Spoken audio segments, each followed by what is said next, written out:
delivery service. More info at HelloFresh.com, code TOM.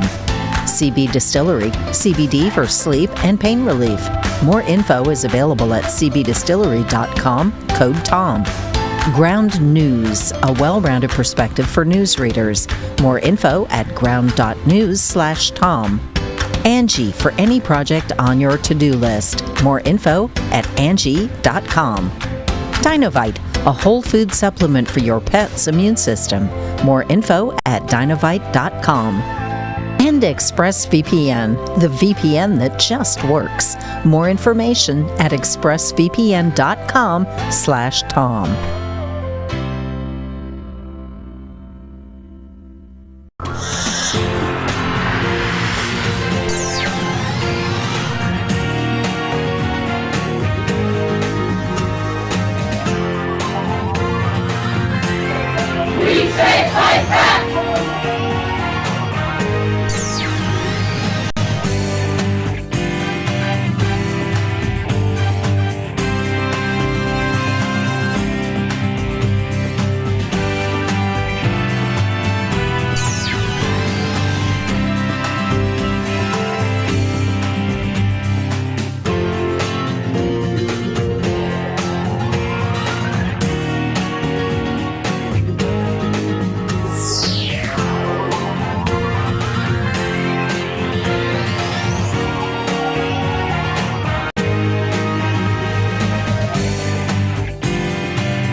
It's the Thom Hartmann University Book Club. Today we're reading from Minority Leader, How to Lead from the Outside and Make Real Change by Stacey Abrams. This is from chapter 1, although the introduction is fascinating too, where she talks about, Rhodes scholarships and stuff, but this is chapter 1. I sit in a living room, a cozy space, warm in the early summer. I'm perched on the edge of a sofa next to Valerie, the home's owner, a lovely black woman in her late 40s. Across from us, seated close together on a wide settee meant for one, are her 2 children, a son and a daughter. Politicians rarely visit their streets, which are nestled in a poorer community in South Georgia. Valerie beams with pride that both her children are headed to college in the fall. David, 17, plans to study criminology. Maya, 18, her belly round with her first child, intends to become a middle school teacher. Both newly graduated from high school, Maya will give birth in mere weeks and begin college months later, an unwed teen mother. Her intended school is more than 3 hours north of her home, so her mother will raise her newborn baby while she starts her freshman year. Valerie speaks matter-of-factly about the coming challenge, raising a new child just as hers leaves the nest. Still, she is determined that both her children pursue college degrees that she never received. Maya, the mother-to-be, wonders how she'll do so far away from home and her baby. Yet in the next breath, she explains how college will be the best for her and her child. Their future success rests upon her. I've come to their home as part of my campaign for governor, so I asked Valerie what she expects of someone like me. What can I do to help make lives like hers better? In her soft voice, she replies, she just wants options for financial aid for her children. They will succeed, she says, if they can afford to stay in school. As I look around the modest home passed down through the generations, I understand both the pride and the desperation tangled in her response. She got them through and has given them the tools to carve out better lives for themselves. We chat more about the worries she's lived with all those years, our discussion turning to the crime and poverty in their neighborhood. Then I ask Valerie what she wants. At first, all I get in response is a quizzical look to suggest I need to reconsider my bid for higher office. Or that suggests. I repeat, what do you want for you? What secret dream do you have for yourself? Her confused expression turns to one of surprise. I don't know, she tells me. I've been a cashier at the Piggly Wiggly for 20 years. You must want something, I probe, something you'd like to do for you? A daycare, she admits quietly. I'd like to start a daycare center for unwed mothers like my daughter, so more girls can finish school and pursue their dreams. But that ambition is beyond her. Her body language, her tone of voice, her averted gaze speak louder than her words. I press her, but she demurs with a smile. Let's just see what happens if you win the governor's job, she says.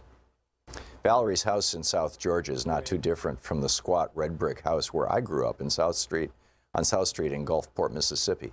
An oak tree grew out in our front yard, shadowing the front sidewalk, forbidding grass to grow beneath its shade. Pink azaleas bloomed each spring from bushes that flanked the front door. Our rented house and the other set close by teemed with children, all black, all working class. We played in our postage-stamped yards, make believing the fantastical, superhero exploits, cops and robbers. As we got older, we'd talk about moving to New Orleans or living in one of the mansions along the beachfront that lay less than 5 miles away, across the railroad tracks that ran in between our neighborhood and the more wealthy environs. We dreamed of more, while our parents' lives centered around survival and making it from paycheck to paycheck. Instinctively, we understood that more had to be possible, even if we didn't know what to do to get there. These imaginings, these desires, are the roots of ambition. As adults, like Valerie, we tend to edit our desires until they fit our construction of who we're supposed to become. In such a world, I wouldn't dare dream of running for higher office, for mayor or governor or president. At least for now, Valerie sees herself retiring in 20 more years from Piggly Wiggly as a cashier, rather than as a small business owner who helps the community raise its children. From our brief meeting, I could see she had the fire, albeit of a low burn, of a minority leader. She had ambition, she had vision, but she didn't have the faith, and understandably so. Whether we come from working class neighborhoods or grow up comfortably middle class, minorities rarely come of age explicitly thinking about what we want and how to get it. People already in power almost never have to think about whether they belong in the room, much less if they would be listened to once outside. These men, and they are usually men and typically white, do not have to grapple with low expectations based on gender or race or class. Ambition for them begins with reminiscences of old times and older friendships or newer alliances. The ends have already been decided. Only the means are to be discussed. Most potential minority leaders feel the same lack of faith Valerie had, at least at some point in their evolution. They may not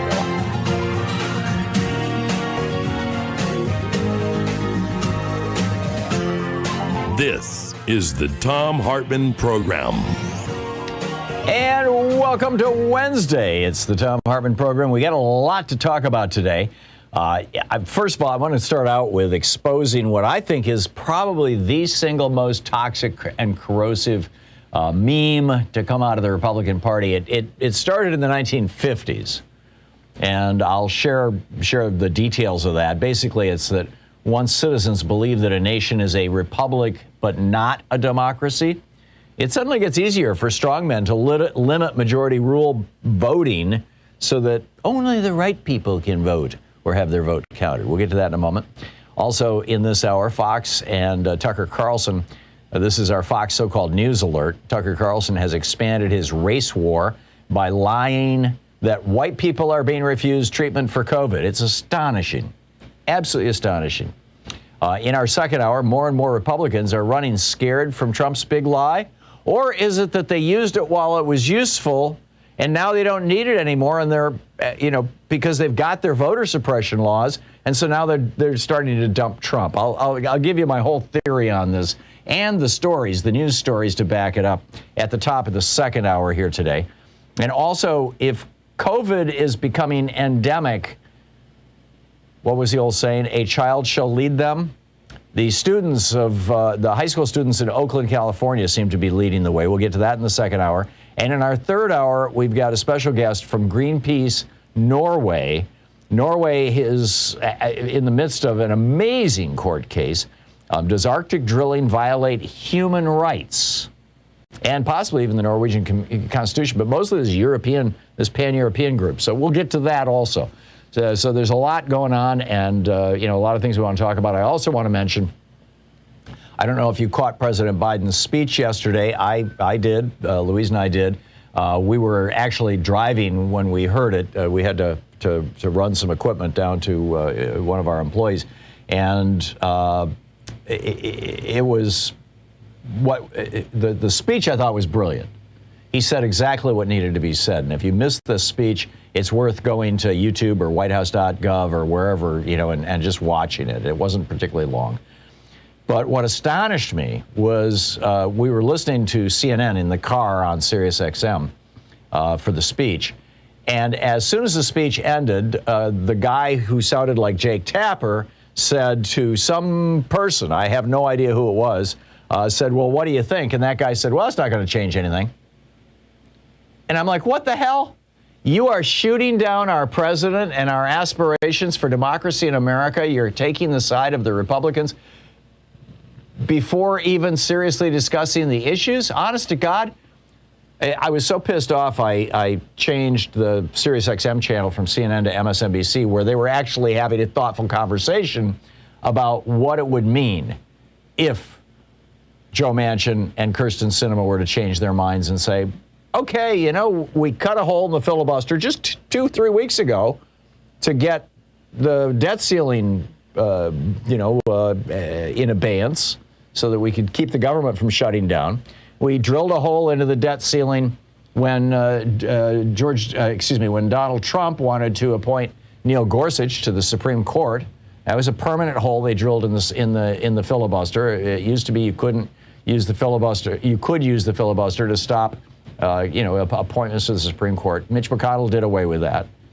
Harry Reid had done away with a hole in the filibuster that allowed the appointment of lower court judges and members of the president's cabinet, because when President Obama came into office, the Republicans were filibustering pretty much every single one of his appointees and all of his court nominees, including Merrick Garland.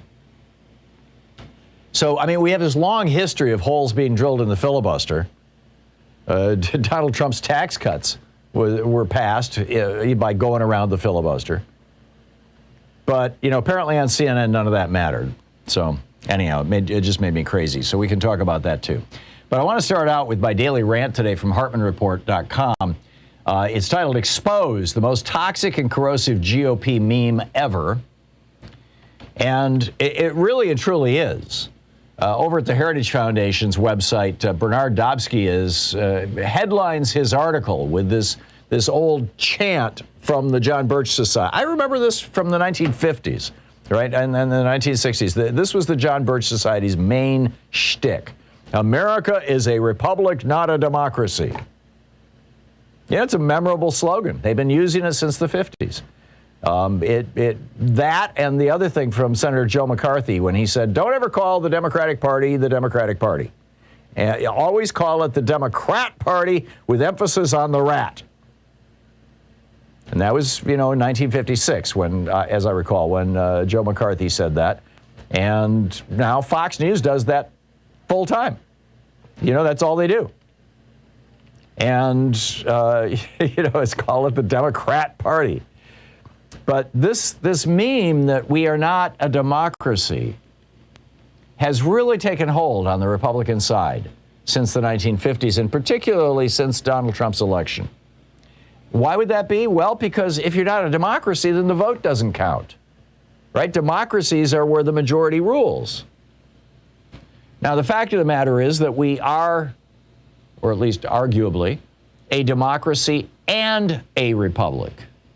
The founders of this country were very clear about the fact that they were not reinventing the Greek democracy, which only lasted for 47 years, where the leaders of the country were drawn by lottery.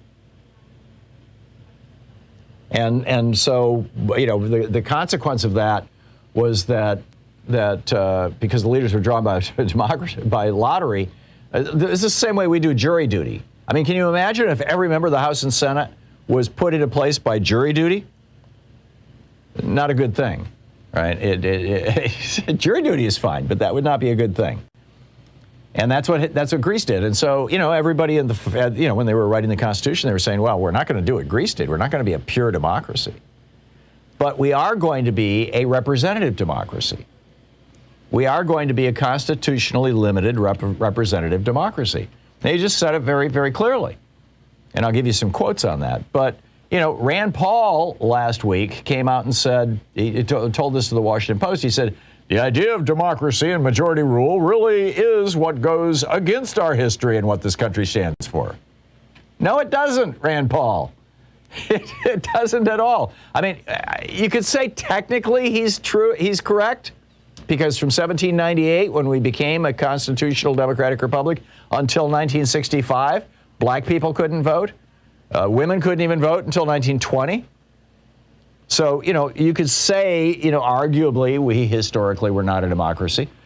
But, that was not this ultimate idea that we are not a democracy is not the way that it was supposed to be set up. You know, for centuries before our Constitutional Convention, the words democracy and republic were essentially interchangeable. The founders wanted to differentiate us from the Greek pure democracy. This was a letter from Alexander Hamilton in 1777 to Gouverneur Morris. He said, a representative democracy where the right of election is well secured and regulated and the exercise of the legislative, executive, and judiciary authorities is vested in selected persons chosen really, and he italicized really, and not nominally, and he italicized that, by the people, will, in my opinion, be most likely to be happy, regular, and durable. But then comes Senator Mike Lee, who last week was tweeting, democracy isn't the objective. Liberty and peace and prosperity are. We want the human condition to flourish. Rank democracy can thwart that. The Republican Party, here you've got two Republican senators talking like Viktor Orban. I mean, there are countries that are republics that are not democracies. There's a bunch of them. You know, Hungary is no longer a democracy. You know, you can vote all day long. You're not going to get rid of Viktor Orban. Russia's no longer a democracy. Kazakhstan is no longer a democracy. I'm not sure they ever really were. Belarus, it really actually was a democracy for a while. Democracy failed for a while in Ukraine, and then the Orange Revolution happened, where people got out in the streets and kicked out, what's his name? Poroshenko or whatever his name was, kicked him out, and now they've got an actual elected president. You know, it's now a democratic republic. You know, back in the 60s, in 1964, at the Republican Convention, Nelson Rockefeller tried to bring this up. But the John Birch Society's mantra, which is republic, not democracy, he said it's essential that this convention repudiate here and now any doctrinaire militant minority, whether communist, Ku Klux Klan, or Bircher. And as soon as he said Bircher, they started chanting, republic, not democracy. And so he had to pause for a minute, and then he continued his sentence. He said, which would subvert this party to purposes alien to the very basic tenets which gave birth to this party. Precisely 1 year ago today, I warned that the Republican Party is in real danger of subversion by a radical, well-financed, and highly disciplined minority. The methods of these extremist elements I have experienced at firsthand. Now, this was the guy who would go on to become Richard Nixon's vice president, Nelson Rockefeller, a Republican. And he was booed off the stage in 1964. That was when it happened. Now, this use of the Democrat Party slur that Joe McCarthy recommended back in 1956, Ronald Reagan did it occasionally, but he did it most frequently in 1984 when he was running for re-election. Same with George W. Bush. He would occasionally do it. Usually he'd refer to it as the Democratic Party. But when he was running for re-election in 2004, it's all he said was Democrat Party. And now the damage has been done. Republicans now believe that democracy is a bad thing, not a benefit or even the foundation of our democratic Republican system of government. They think our Constitution was written to protect us against representative democracy, not to institute it. And they view Democrats like, you know, Joe Biden yesterday asking Manchin and Sinema to fight for democracy. They view Democrats like that as quaint and naive. I mean, the framers of the Constitution didn't think that. But that's where we're at today. Quaint and naive. If we fail to keep and make voting safe, if we fail to pass the John Lewis Voting Rights Advancement Act and the Freedom to Vote Act now, we are going to end up an autocratic state like Hungary or Russia. Is that what we want? It's clearly what the Republicans, or at least some of these, at least Mike Lee and Rand Paul want. What do you think? Rand Paul, by the way, who Anthony Fauci on a hot mic said, he's a moron. We'll be back. Stick around. This is the Thom Hartmann Program. And I got to tell you about what's going on over at Fox News. It is bizarre. Stick around.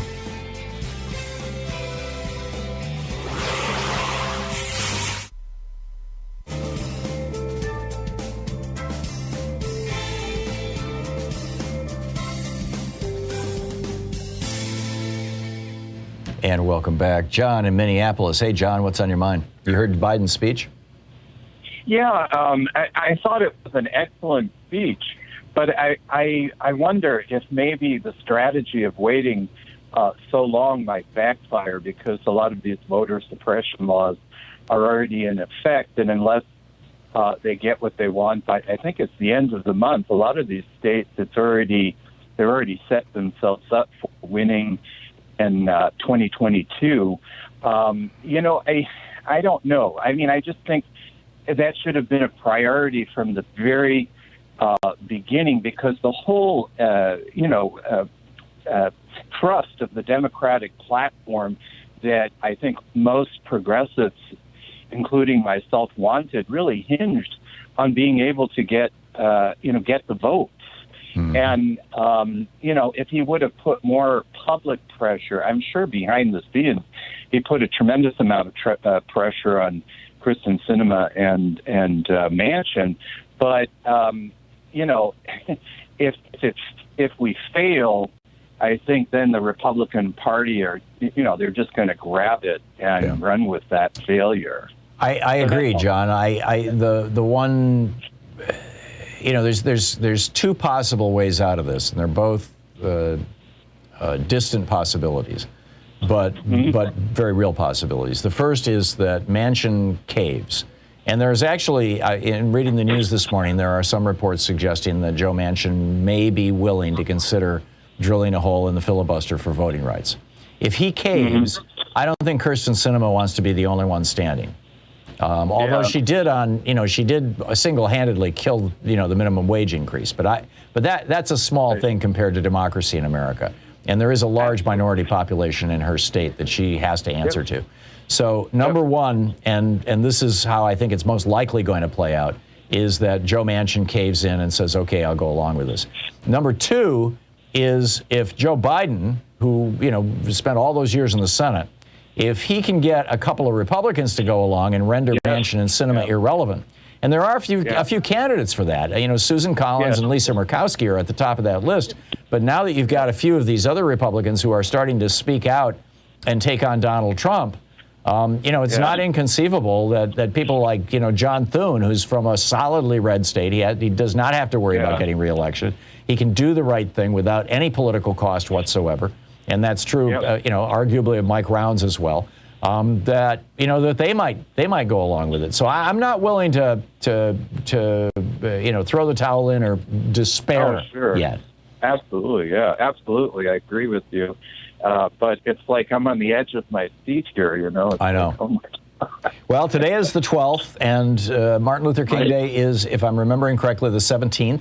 17th. Yeah, so that's, is that a week from today or is that a week from yesterday?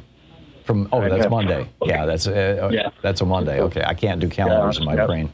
But whatever. Joe Biden says he's going to hold the vote before then, and I think that's going to be the moment when the world finds out. Is America going to continue being a democracy, or are we going to begin a very, very rapid 3-year slide into becoming an autocratic state? Yep. Yeah. John, thanks for the call. It's good talking to you, as always. We'll continue. Stick around. I got to tell you about Tucker Carlson and Fox News. This is going to just blow your mind. Stick around.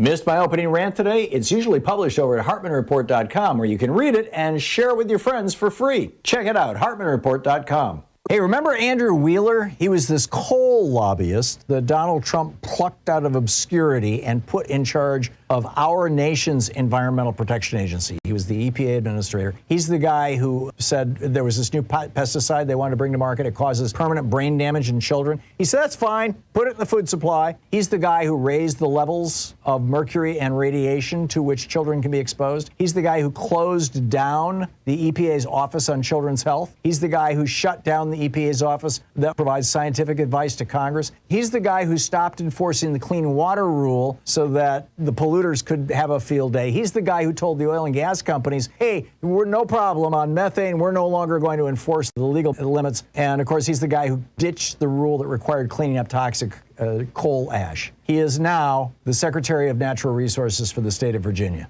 And he's got that job because Virginia just elected a Republican governor. There's a video about it over at thomhartmann.com. Check it out.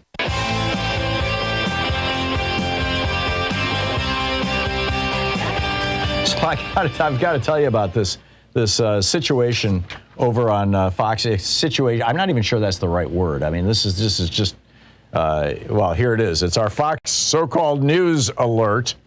Tucker Carlson lying last night, or actually on the January 10th edition. That would be 2 days ago.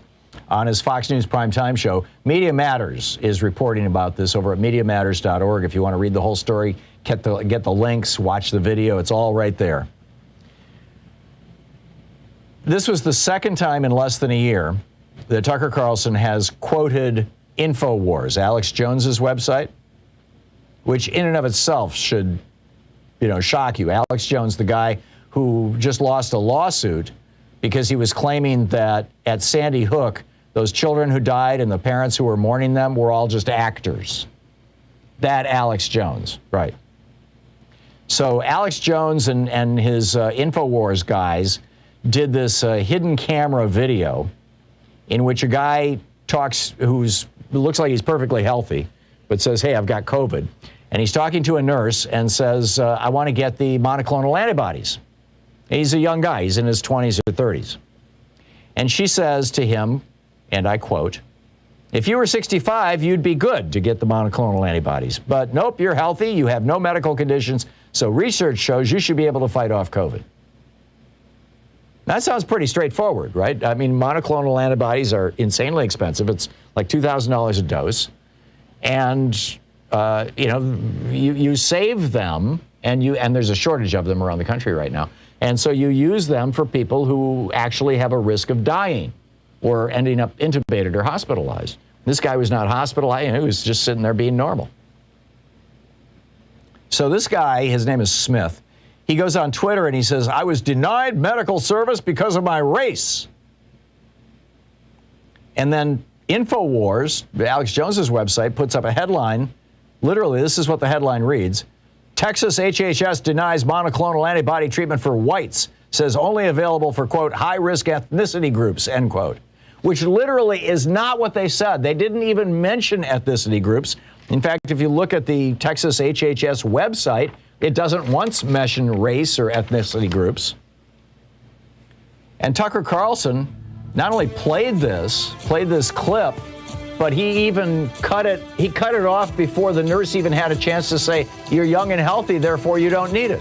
He made it even look worse than Alex Jones did.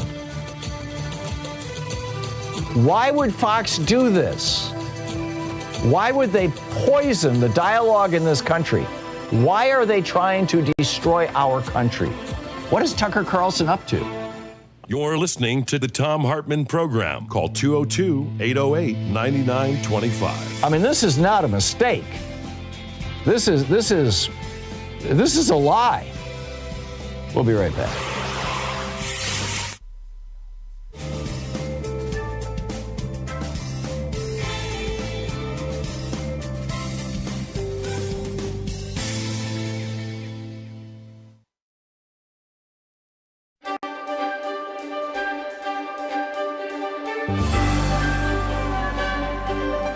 Our book today is Can We All Be Feminists? It's a collection of essays edited by Jane Eric Udori. This first chapter, first essay, is from Charlotte Shane. It's called No Wave Feminism. If you feel like feminism is failing you, you're not alone. I sometimes have the impression that I'm as thoroughly feminist as I am thoroughly human. That feminism is as intrinsic to my contribution to my constitution as my skeleton is to my body. But in my 35 years, I've struggled with or outright rejected feminism on several occasions. First, as an ignorant adolescent, what do women need feminism for if they already got the vote? then as a sex worker who saw how regularly and even gleefully feminists stoked the public's long-standing antipathy toward professionally sexual women, and now again as someone moving even further into the far left who cannot abide the forms of feminism that embrace and are complicit with the worst aspects of liberalism. The more I learn about the intersecting oppressive forces that continue to shape the Western world, colonialism, patriarchy, capitalism, xenophobia, and racism, and the network of cruel social machinery to which these systems give rise, incarceration, crippling debt, disenfranchisement, deportation, and so on, the less sense it makes to use gender as the primary lens through which to regard human-engineered suffering. Feminism doesn't feel like the sharpest weapon to wield against white supremacy or border policing, for instance, or even the best tool with which to approach basic civic concerns like vibrant schools. That's not because those issues don't impact women. Obviously, they directly and indirectly impact many. But they don't necessarily impact women more or in dramatically different ways than they do men. In other words, the most significant challenges these issues present aren't tethered to one's sex. And so prioritizing gender above other aspects of identity limits one's realm of ethical responses. Here's an example. American prisons often keep female prisoners shackled while they give birth. There are variations on the theme. Some women are shackled during labor, some are unshackled, but then shackled again almost immediately afterward. And almost all are shackled while heavily pregnant. There's some variation of what shackling entails, too. It can mean being cuffed at the wrists or at the ankles, or both, or cuffed to a hospital bed or chained at the waist. Articulating these details makes the sadism even starker. A class action federal lawsuit in 2017 alleged more than 40 women at the Milwaukee County Jail suffered this horror. It was preceded by lawsuits in 2014 and 2016 against that same jail for similar practice. But the appalling practice is hardly confined to one city or one state. In 2015, New York prisons were found to be shackling prisoners in labor in spite of a state law that made it illegal to do so. And according to a 2016 report by the Prison Birth Project and Prisoners' Legal Services of Massachusetts, jails and prisons in Massachusetts were guilty of similar violations.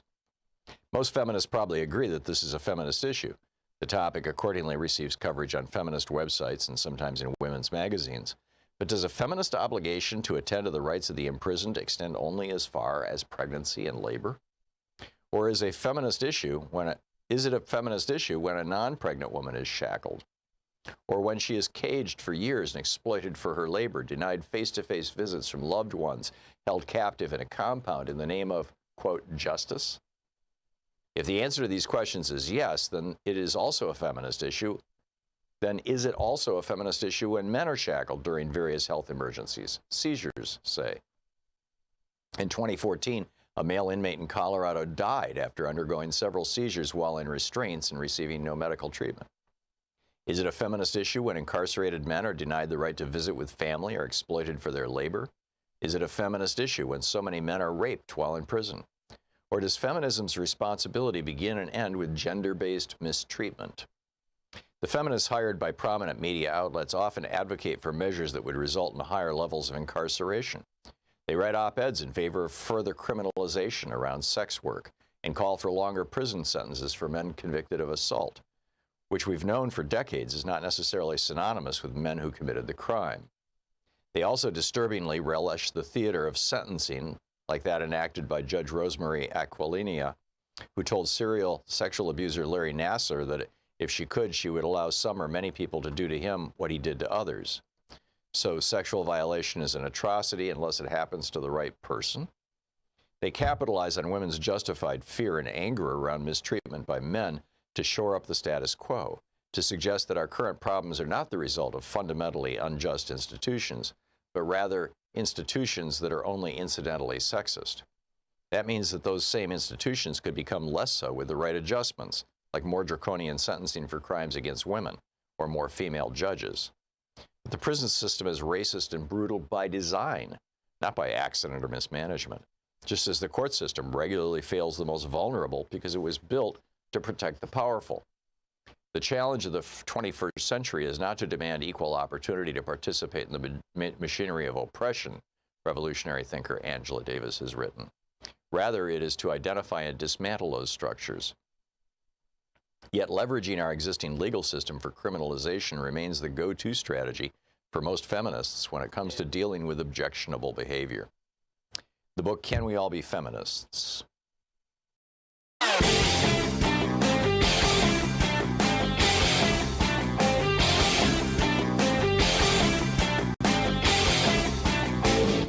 Our 1 hour free podcast recaps our show, and it's available wherever fine podcasts are found. And we have the full 3 hour podcast available over at thomhartmann.com if you want to really support our program.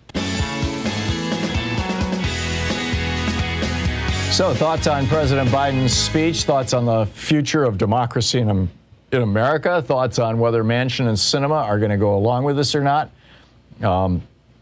As I believe I said to a caller earlier, we have basically two ways that this might resolve in a favorable direction. And by favorable, I'm talking about maintaining democracy in the United States, in our constitutionally limited democratic republic.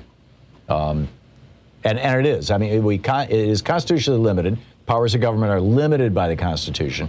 Remember when Obama was running for president in 2008 and he said the Constitution is a negative a negative statement of government rights? What he meant, and he was attacked by the Republicans, what he meant and what he clearly said was that the Constitution limits the power of government. That's a good thing.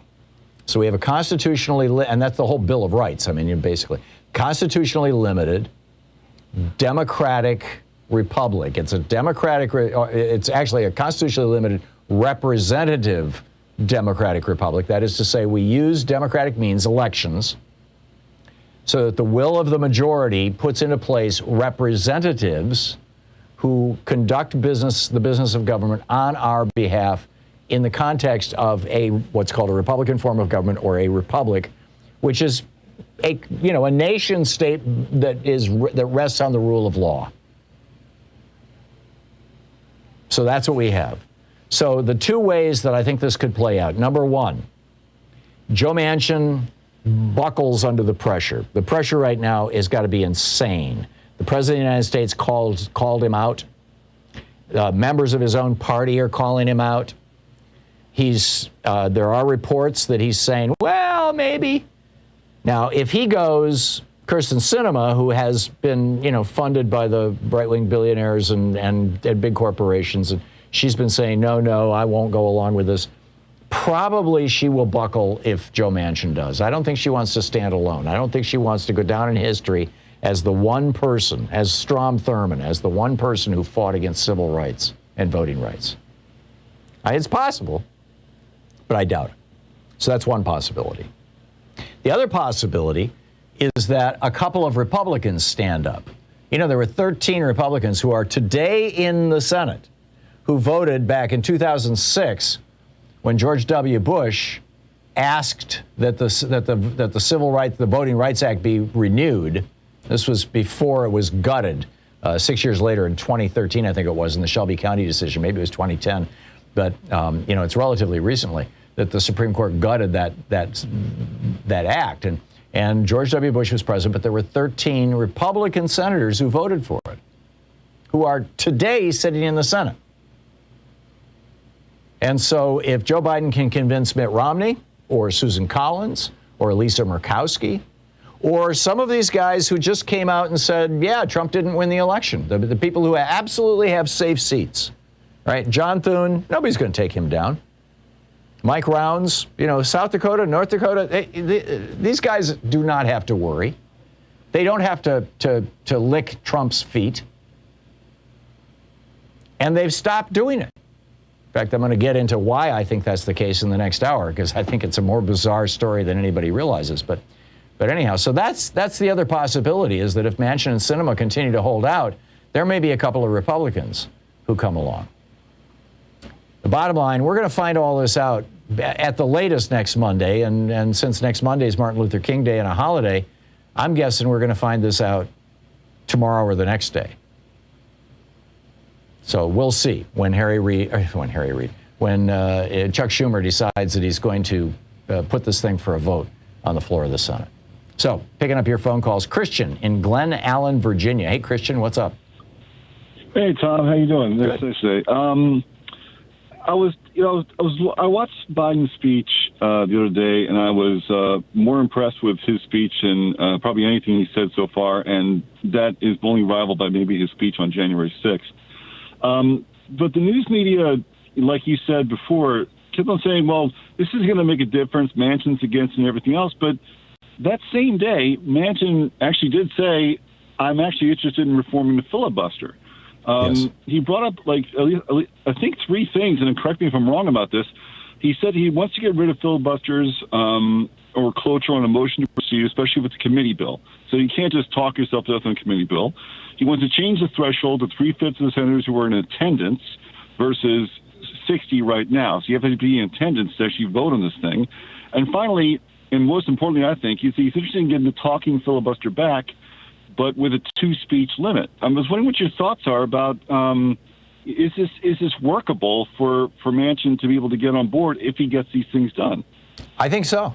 And that is, I'm thank you for that, Christian, because I did not have that list in front of me, and I should have found it this morning before I came on the air. I'm reading it off the internet myself, so I don't want to make it sound like I'm smarter than I am. No, this is how we get smart. Is we learn stuff, and I've seen enough reports referencing it. I had not seen the specifics this morning that I'm confident that what you're saying is actually accurate. And this would be a way for Joe Manchin to allow civil rights legislation to get passed without specifically, going against what he has said in the past. And like I said, I think if he does that, Kyrsten Sinema will probably follow. But the devil's going to be in the details. I think she's on board with it. Yeah. Yeah. The thing about Kyrsten Sinema is that, people forget this. She's a freshman senator, and she loves her job seemingly more than anything else in the world, of being in that position of, having a staff that follows her around and does her work for her. So I'm not so convinced that she's going to just, shoot everything down because out of pique. She wants to stay there for a long time. And I feel like she's sort of like Manchin's shadow in a lot of ways. Perhaps. And if she wants to do that, part of her strategy might be that she's moving toward declaring herself a Republican, particularly if the Republicans take the Senate in 2022. On the other hand, it may be that somebody has sat her down. Look at her vote against the minimum wage. Look at her vote against, or her efforts to stop the government from negotiating pharmaceutical prices. That, just the pharmaceutical prices alone, is hundreds of billions of dollars in profits to the pharma industry. So it would be nothing for them to say to Kyrsten Sinema, hey, stay with us, finish out your term, and you're going to have a job as a pharma lobbyist for $5 million a year with your own private jet, and we'll buy you a mansion in outside Washington, D.C., and you'll be set for life. And that might be, they can easily offer her something more appealing than being a United States senator, with the exception of the status, as you point out. So, these are decisions she's going to have to make. But, sadly, the Supreme Court, with their Citizens United decision, established this new form of government for the United States, where the highest bidder wins the politician, and then the politician controls things, which is a whole nother issue that we've got to do something about. But I am with you. Christian, thanks for the call. Got to move along. Thank you. Edward in Sierra Madre, California. Hey, Edward, what's on your mind today? Hey, Tom, I hope you're doing well. Thank you, I am. Just a couple of things, buddy. First of all, they can't win unless they cheat. We have to, stress that to everybody listening on your show. They being the Republican Party. I'm sorry, yes. Well, it varies from state to state, but certainly in many states that's the case, yes. Right, okay, so my next thought is, did a survey for California Governor Newsom. He was asking us what's the most important thing for him to focus on, and he had a long list. COVID was on the list, but for me, I chose the environment. Global warming. Just as a race, as a people, we don't have we can't fly to another world. This is not a reality. This is where we're at. Yeah. Don't look up, notwithstanding. Yes, I agree. Thank you. And my last thought is just a feel-good thought. My mom, who had refused the vaccination, and Fox TV viewer, but we stayed on it. we stuck with it. We kept pounding her, and she just got vaxxed on Monday. So I'm saying if you love somebody, you got to stay on them. You got to stick with it. Do you mind my asking how old she is? She's 80. Yeah. 81, excuse me, I'm sorry. Yeah, a tough age, particularly for somebody who's watching Fox all the time, who's specifically programming to the over 65 demographic, and which has just been fatal to so many people. It has destroyed our family to the extent that we have to mindfully pick our words, tap dance around issues. But it's my mother and my two sisters. I love them, but my God. Yeah. Anyway, thank you, Tom. Thank you, Edward. Take care. Yeah, good talking to you. Thanks for the call, and thanks for listening to us on Progressive Voices. Amazing. 44 minutes past the hour. We'll continue the conversation on the other side of this break. How do you think this is going to shake out? What are you hearing from people around you? What are your stories? We'll be right back.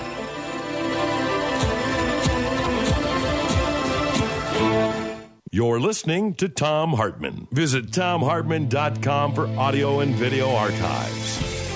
Back with your calls in just a moment. It's 45 minutes past the hour.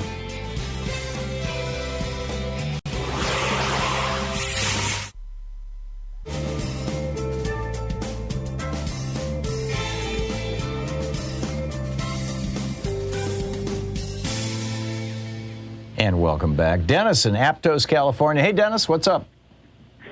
Well, I want to talk a bit about messaging because I don't believe that the Democrats don't message well. They do have MSNBC as a major corporate network, and a good, 2/3, maybe 3/4 of those on MSNBC, the talking heads, do pronounce things that are mostly pro-Democratic Party and what Joe Biden's trying to do, and so on and so forth. CNN, you mentioned that person yesterday, and I think that's part of the problem. If you have people on network news saying over and over and over again, the Democrats don't message well, well, guess what? You say something over enough, and people start to believe it. So a lot of people say, oh, the Democrats don't message well. I don't know. I look at this past year, and Biden's been on TV plenty of times talking about what he's trying to do and what he has accomplished. What more messaging can one do? I guess I'm even seeing ads on TV pretty much bashing Republicans and what they're trying to do and bringing down America and trying to make it into another version of Hungary or Russia. And, the Lincoln Project, which are a bunch of former Republicans, their messaging. I see these on YouTube. I see them. So I'm seeing them on the internet. I'm seeing them on TV. I don't necessarily believe that the Democrats message badly, but I would have to say that the right wing, they have a lot of megaphones. Mm-hmm. They have more megaphones than us. They have a massive media infrastructure that the Democratic Party does not have available to it. And they work hand in glove. Sean Hannity was advising Donald Trump, including her on January 6th. Laura Ingraham, Jeanine Pirro, or however you say her name. They literally, this is one of the new revelations, is that Trump would come down to the office in the morning and say, Judge Jeanine says we should do so-and-so, and everybody would roll their eyes. But, the Fox News and much of the rest of the hard right media are just interlaced. George W. Bush used to every year invite right-wing talk show hosts to set up their microphones on the White House lawn. The Republicans have known since the 1980s the importance of building a media machine that they basically are aligned with, if not actually own in large part. And the Democrats have always thought, we'll just rely on democracy. And I think that's been, a terrible weakness. That said, Dennis, I think that their messaging is good. It's just not getting out there often enough. Donald Trump made a point of getting in the headlines every single day of his presidency. This is a lesson that he learned back in the 70s in New York City when he was a real estate developer, where literally every day he would come up with something. This was his project for the day. Michael Cohen talks about this in his book. His project for the day. How do I get my name on the front page of the New York Times or the Washington Post? How do I, good or bad, it doesn't matter. For picking up a model or snorting cocaine or doing a business deal. Doesn't matter. How do I get my name on the front page of the paper? Every single day. And the Biden administration, to the best of my knowledge, is not doing that. And that's the one thing that I would like to see happen. I would like to see, I get it. Jen Psaki is holding press conferences, and that's great. And that's producing stuff on a daily basis. But she is not an elected official. And I think that, they need to be pushing forward, if not Joe Biden every day like Donald Trump did, Kamala Harris or somebody else who's an elected official needs to be every day doing something that is big enough, wild enough, or even controversial enough that it's getting headlines. Dennis, I got to run, but thank you for the call. Your point is well taken.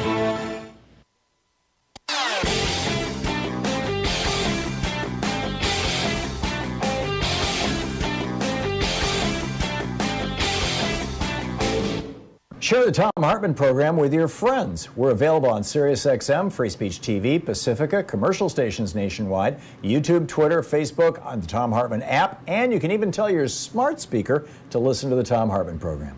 So there is this absolutely extraordinary clip.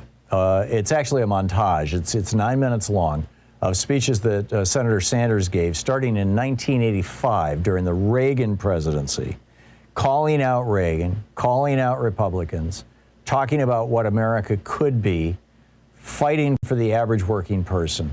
It's just amazing. It's over on Bernie's website, or on Bernie's YouTube page, the Bernie Sanders channel. It's, as I said, titled 30 Years of Speeches. And I pulled a little clip of it and wrapped it with my own commentary. And we've put it over at thomhartmann.com for supporters of our program. It's just so brilliant, and I feel, Bernie's been such a part of our show for 11 years, every single Friday, even on like the Friday after Thanksgiving. For 11 years, Bernie came on this show and took calls from listeners, and I think you'll just find it absolutely fascinating. It's at thomhartmann.com. Check it out.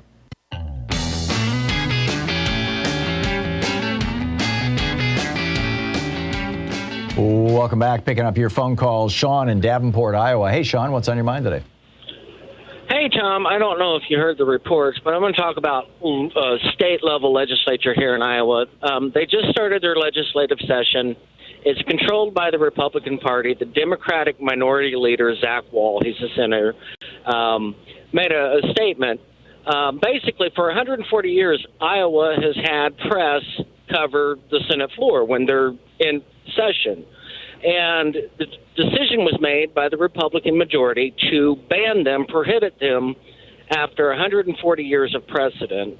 I don't know if you know that, but that's what's going on in my state. I know you talked about things going on in, Governor DeSantis in Florida yesterday. So this is a major concern. Now they're just kicking out journalists. Yeah, I read that last week, and I don't recall if we mentioned it on the air or not. We certainly should have, Sean, and my apologies if I didn't. How is it playing in Iowa? How are the media dealing with this? Is this a major story, or is this just some minor little thing? Well, Iowa's changed ever since, 2016, in my opinion, from living here. It used to be, we could sit down as a community and talk, but no more can we do that. And, Iowa went blue for Obama back in 2008 and stuff like that. And it's just now it just seems like some sort of authoritarian issue. You can't even speak up. But in the local papers, they're not really covering this. Basically, you have to dig deep and sign up for, email news from, the Iowa Democratic Party to find these things out. So, wow. Yeah, it's kind of bad, in my opinion. And I think the larger question is if the Republican Party in Iowa can get away with throwing the media out of their public sessions, which state is next going to do it? Is this going to be the new thing? Wouldn't that be against the first, the freedom of the press? Wouldn't that be kind of like against the First Amendment? You would think, but the first, I would think it's actually, against transparency in government laws. But, right. We'll see. Sean, thanks. Thanks for putting that on the radar screen. That's a very, very important story. Thank you. And Robert in Buckeye, Arizona. Hey, Robert, you wanted to weigh in about Kirsten Sinema? Robert? Yes, sir, Mr. Hartmann. How are you today? I'm fine. What's up? Well, you're speaking to one of the most uneducated voters that you've ever spoke to. I'm a product of Prince Edward County, Virginia, 1950, public education system. So that's my background. Anyway, Mr. Kelly has been on the TV here on every channel. Mr. Kelly, who's that? Since Monday and yesterday. And he is saying that he doesn't vote for the Democratic Party. Who is Mr. Kelly? He votes for the... Robert? He votes for the... Robert, excuse me. Who are you talking about? Kelly, the senator from Arizona. Oh, okay. Your other Democratic senator, right? Okay. Right, the astronaut. Right. Yeah, Mark Kelly. Yeah. Right. Okay. My apologies. He's been all over the TV since yesterday, stating that he does not vote for the Democratic Party. He votes for what is best for the American people and the people of Arizona. Which should be the goal now he of has become an ally of Miss Sinema, which is nothing but a Republican, acting like a Democrat. So now we've got two of them. In other words, do you think, Robert, that what Mark Kelly is saying is that he's not going to vote to change the filibuster? Or do you think that he's saying that he will vote to change the filibuster, but it's not a partisan vote, it's an American vote? No, I think he's saying he's not going to vote for the filibuster to be carved out. Well, I hope you're interpreting that wrong, Robert, but you live in Arizona and I don't. So, let's keep an eye on this. Robert, thank you very much for sharing that with us. It's good to hear from you. Diane in Madison, Illinois. Hey, Diane, what's on your mind today? Hi, I'm going to take you off speaker. Uh-oh. Hello? Yeah, that's okay. Just put the microphone right up to your mouth. Keep going, Diane. I found out the other day that Mitt Romney has a black granddaughter. So what I did, I gave him a call, and I told him that he should be ashamed of himself. Because what he's saying is it's okay for his white children and grandchildren to have rights, but not his black granddaughter. I have an issue with that. And I think not only should people call Democrats that don't want to do the right thing, they should also call those 16 Republicans that are senators at one point that did the right thing, that don't want to do it anymore, and also call Mitt Romney. And there's a black guy, I can't think of his name. I believe Tim he's Scott. from South Carolina, yeah. Right. Or Call maybe him North. also, because it's not just on the Democrats, it's also on them as well. And they should shame them. Yeah. Well, and Joe Biden, called them out yesterday. He pointed out that my recollection was there were 13, senators who are currently serving in the United States Senate who voted to reauthorize the Voting Rights Act back in 2006. And I'm completely with you. Diane, thank you for the call. Well said.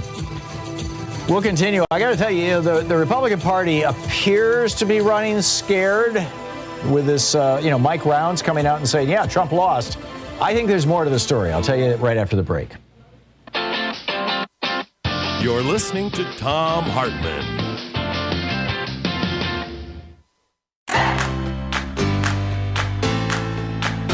These companies support the Thom Hartmann Program. They are HelloFresh, the #1 meal kit delivery service. More info at HelloFresh.com, code TOM. CB Distillery, CBD for sleep and pain relief. More info is available at cbdistillery.com, code TOM. Ground News, a well-rounded perspective for news readers. More info at ground.news/Tom. Angie, for any project on your to-do list. More info at Angie.com. Dinovite, a whole food supplement for your pet's immune system.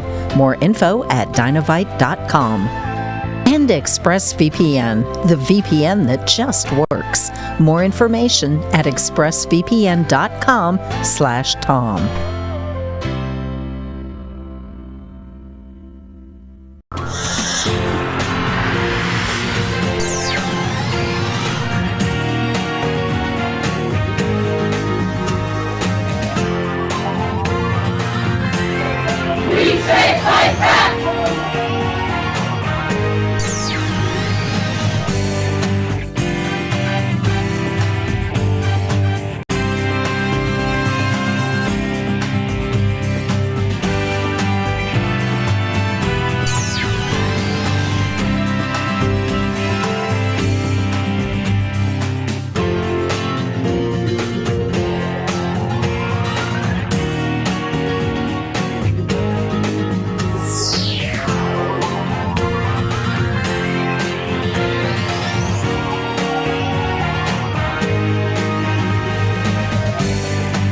we're reading from Dorfman and Mallart's book, How to Read Donald Duck, Imperialist Ideology in the Disney Comic. And this is from the preface to the English edition. This book was first published in Spanish. To say that this book was burnt in Chile should not come as a surprise to anyone. Hundreds of books were destroyed and thousands more prohibited and censored. It was written in the middle of 1971, in the middle of the Chilean revolutionary process. Copper had been rescued. The land was being returned to the peasantry. The whole Chilean people were recovering the industries that during the 20th century had been the means of enrichment for Mr. Rockefeller, Grace, Guggenheim, and Morgan. Because this process was intolerable to the United States government and its multinational corporations, it had to be stopped. They organized a plan which at the time was suspected and since has been confirmed by Mr. Kissinger, Ford, and Colby to have been directed and financed by the United States intelligence services. Their objective was to overthrow the constitutional government of Chile. To realize their objective, an invisible blockade was imposed. Credits were denied, spare parts purchased for industrial machinery were not sent, and later the Chilean state bank accounts in the U.S. were blocked, and an embargo preventing the sale of Chilean copper throughout the world was organized. There were, however, two items which were not blocked: planes, tanks, ships, and technical assistance for the Chilean armed forces, and magazines, TV serials, advertising, and public opinion polls for the Chilean mass media, which continued for the most part to be in the hands of a small group which was losing its privileges. To maintain them with those of the U.S., their media prepared the climate for the bourgeois insurrection, which finally materialized some years later on the 11th of September, 1973. Each day, with expert U.S. advice, in each newspaper, each weekly, each monthly magazine, each news dispatch, each movie, and each comic book, their arsenal of psychological warfare was fortified. In the words of General Pinochet, the point was, quote, to conquer the minds, end quote, while in the words of Donald Duck in the magazine Dislandia, published in December 1971, coinciding with the first mass rallies of native fascism, the so-called March of the Empty Pots and Pans, the point was to, quote, restore the king. But the people did not want the restoration of the king, nor of the businessman. The popular Chilean cultural offensive, which accompanied the social and economic liberation, took multiple forms: wall paintings, popular papers, TV programs, motion pictures, theater, songs, literature. In all areas of human activity, with differing degrees of intensity, the people expressed their will. Perhaps the most important arm of this offensive was the work of the state publishing house, Quimantu, a word meaning sunshine of knowledge in the language of the Chilean Machupe Indians.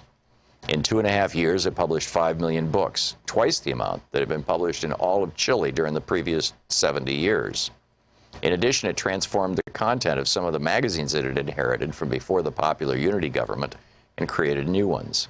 It is in this multifaceted context, with the people on the march to cultural liberation, a process which also meant criticizing the mass cultural merchandise exported so profitably by the U.S. into the Third World, that How to Read Donald Duck was generated. We simply answered a practical need. It was not an academic exercise. For the Mad Dog Warriors on that September 11th, there were no paintings on the walls. There were only enormous stains which dirtied the city in memory. They, using the fascist youth brigades, whitewashed all the signing, many-colored walls of the nation. They broke records, murdered singers, destroyed radios and printing presses, imprisoned and executed journalists, so that nothing would be left to remind anybody of anything about the struggle for national liberation. But it was not enough to clean these cultural stains from the street. The most important task was to eliminate all those who bore the stain inside themselves: the fighters, workers, peasants, employees, students, and patriotic soldiers, to eliminate these creators of a new life, to eliminate this new life which grew, and for all that we created. This book, conceived for the Chilean people and our urgent needs, produced in the midst of our struggle, is now being published far from Chile in the uncle land of Disney, behind the barbed wire network of ITT. Mr. Disney, we are returning your duck, feathers plucked and well roasted.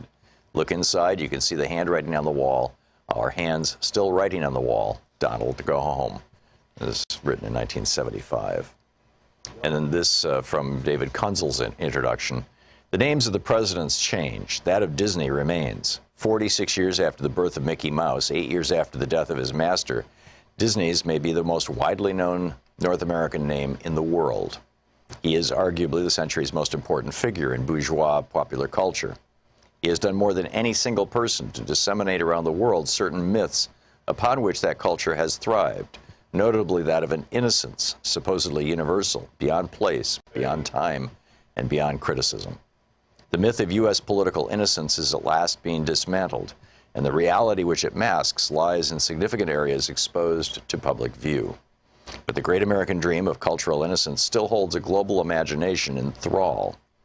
The first major breach into the Disney of this dream was made by Richard Schickel's The Disney Version, The Lifetimes and Commerce of Walt Disney, the book How to Read Donald Duck.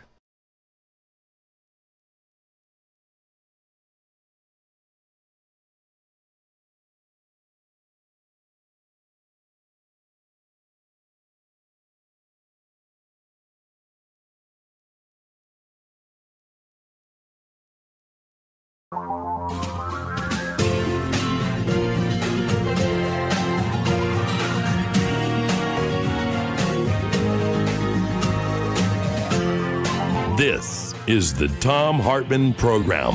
Welcome back. Thom Hartmann here. Welcome back to the second hour of our program.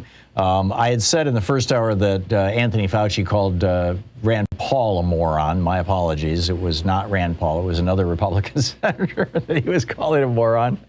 But hey, you know, how do you tell it? Say that again? Yeah, if the shoe fits, you know, go ahead and wear it. But what I wanted to talk about is this, or share with you, are my thoughts on this new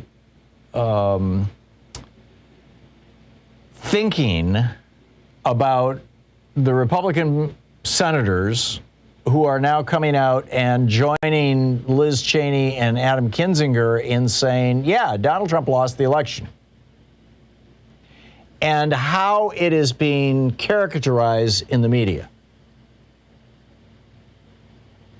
Now, this all started last weekend on George Stephanopoulos' show when Senator Mike Rounds of South Dakota was on with Stephanopoulos on ABC. And in fact, perhaps it wasn't the weekend. Perhaps it was more recent than that. I'm sorry, I don't have the specific date here right in front of me. No, I'm pretty sure it was the weekend. In any case, Mike Rounds, the Senator Rounds of South Dakota, said, in response to this question from George Stephanopoulos, well, here's what Stephanopoulos said first. He said, what do you say to all those Republicans, all those veterans who believe the election was stolen, who bought the falsehoods coming from former President Trump? This was Stephanopoulos' question. And Mike Rounds said, we looked, as a part of our due diligence, we looked at over 60 different accusations made in multiple states. While there were some irregularities, there were none of the irregularities which would have risen to the point where they would have changed the vote outcome, even in a single state. The election was fair as we have seen. We simply did not win the election as Republicans for the presidency. And moving forward, and that's the way we want to look at this, moving forward, we have to refocus once again on what it's going to take to win the presidency. Now, of course, this provoked a flurry of, spittle from Donald Trump. Senator Mike Rounds of the great state of South Dakota just went woke. Is he crazy or just stupid? I will never endorse this jerk again. And that little kind of, internecine warfare is being characterized by many in the media as proof that suddenly the Republican Party is running scared. That now they're taking this seriously and they're frightened and they're worried and all this kind of stuff. I don't think so. Now, by the way, it's not just Mike Rounds. Mitch McConnell this week, after Mike Rounds said this weekend, Mitch McConnell said, quote, I think Senator Rounds told the truth about what happened in the 2020 election. And then Senator Kevin Cramer and Senator John Thune, Cramer from South Dakota, Thune from North Dakota. None of these guys are people who have to worry about their seats. They are all bulletproof. They can ignore the voters by and large for at least for a while. They all agreed with Mike Rounds. Mitt Romney agreed with Mike Rounds. So now you've got this handful of Republican senators who are starting to say, no, Trump didn't win the election. He's a loser. So the question is why? Why are they doing this? And I don't think it's that they're running scared. I don't think it's that they are worried that embracing Donald Trump is going to ruin their electoral chances. I think, you can argue that, and that's a whole separate topic. But I think what's going on is that starting back in 1980, when I'm not sure if I have the audio of it here. I don't think I do. Oh, yeah, I do. Starting back in 1980, this was Paul Weyrich in 1980 in a church in Dallas talking to a group of Republican Christian activists who were working on the Reagan campaign. Now, keep in mind, Paul Weyrich is the co-founder of the Heritage Foundation. He's dead now, but a major power in the Republican Party, helped make Ronald Reagan president.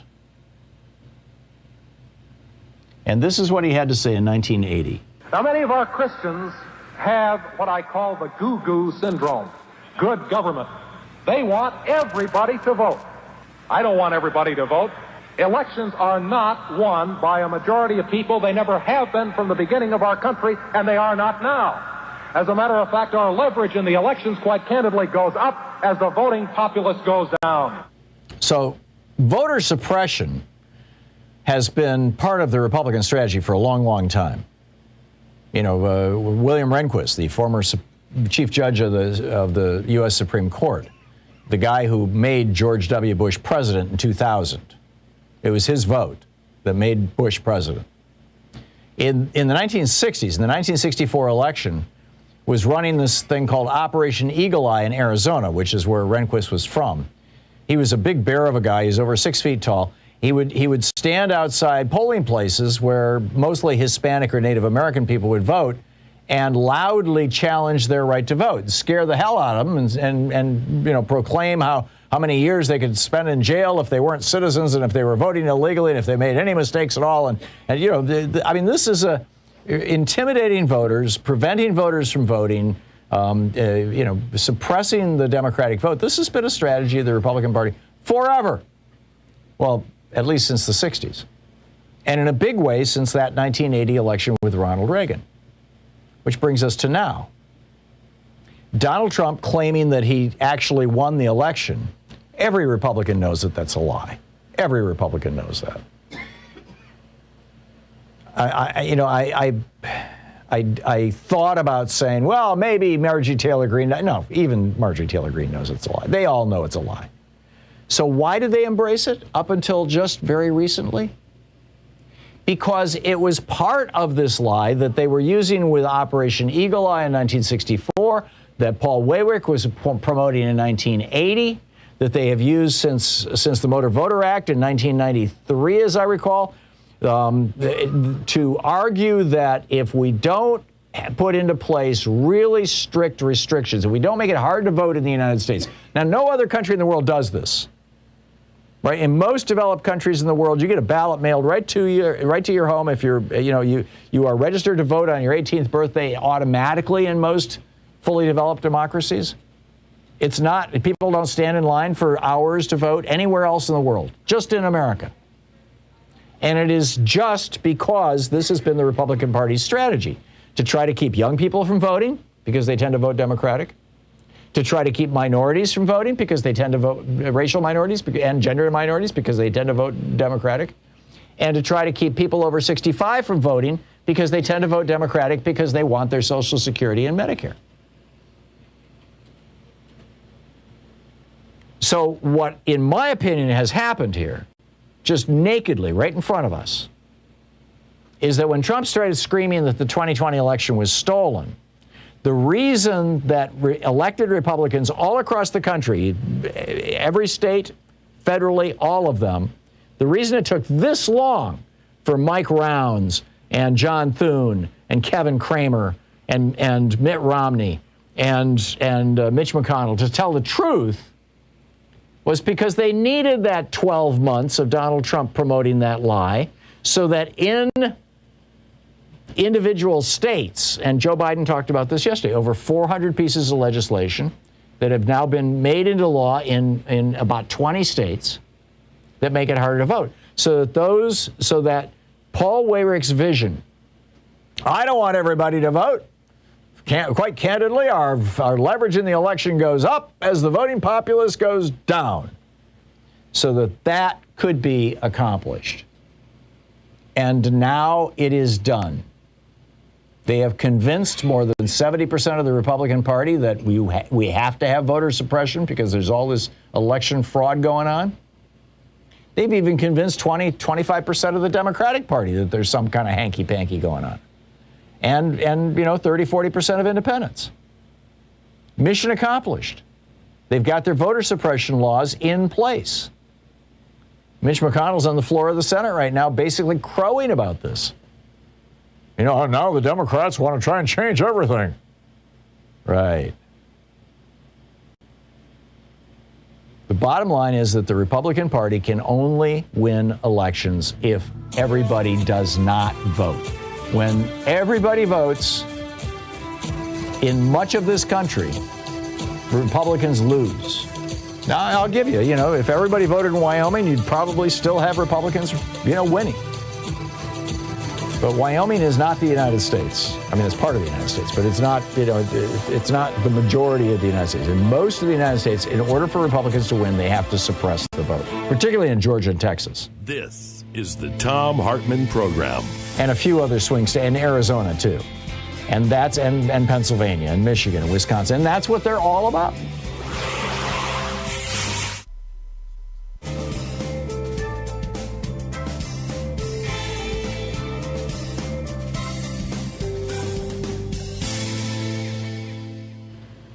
And welcome back. And let's see here. Tim in Rockville, Maryland. Hey, Tim, what's on your mind today? Hey, well, thanks for taking the call. I really want to understand your opinion of why the general understanding of three subjects, biology, civics, and behavioral science are at least not in the school system for a reason. And that is, I believe that racism is the number one divider in the country on almost all subject matters. I believe with biology, they could get around the subject of teaching history and concentrating on slavery by teaching what is the largest organ, and that's the skin, obviously, and what does it have to do with intellect, learning, and capabilities. And lastly... Which is, and the answer, of course, is nothing, obviously. Exactly. Cordero needs to step up a little bit, and people need to support looking at the real ability to change this country is going to rest on the children coming out of our school system, not the ones that have... This is why the Republicans are fighting so hard, to suppress any discussion of that. And if I can speak to your point, Tim, and I realize sometimes I jump in perhaps more than I should, but I'm also looking at the clock, and I see I've got a minute and 43 seconds, and I want to play a clip for you. It was the 1980s that this war on public education happened. That was in the 1980s. And that was when Bill Bennett was our Secretary of Education. And to your point that all of these things track back to racism, here is Bill Bennett telling us his thoughts. But I do know that it's true that if you wanted to reduce crime, you could, if that were your sole purpose, you could abort every black baby in this country and your crime rate would go down. That would be an impossible, ridiculous, and morally reprehensible thing to do. But your crime rate would go down. That's the guy who was making the decisions about what we would study in our schools in the 1980s. That's the guy who took civics out of our schools. Yeah, if you'll allow me just to conclude, is there anyone on your broadcast that doesn't remember the Republicans stating publicly that they'll never win another election if people are allowed to vote? And it was based on racism. Thank you, Tom. I appreciate you. No, and I recall appreciate that. I don't recall who said it or the circumstances. But it was last year. I was trying to Google it when you called my name. Yeah. Thank you. Yeah. Thank you so much. Okay. Thanks a lot, Tim. It's good to hear from you. Yeah. There was. I'm trying to remember who it was too, and I you know those there's so much outrage, right? There's so many absurd and frankly politically obscene things that have been, you know, particularly over the 4 years of the Trump administration. But there was a Republican who was saying, you know, if you pass this voting rights legislation, you're never going to see a Republican elected again. That is not the goal here. The goal here is to simply have a democracy, a democratic republic, a republic in which the will of the majority of people, constrained by the Constitution and by law, is put into place. It's just that simple. This is not about Democrats and Republicans, although the Republican Party has heavily politicized it. We'll be back.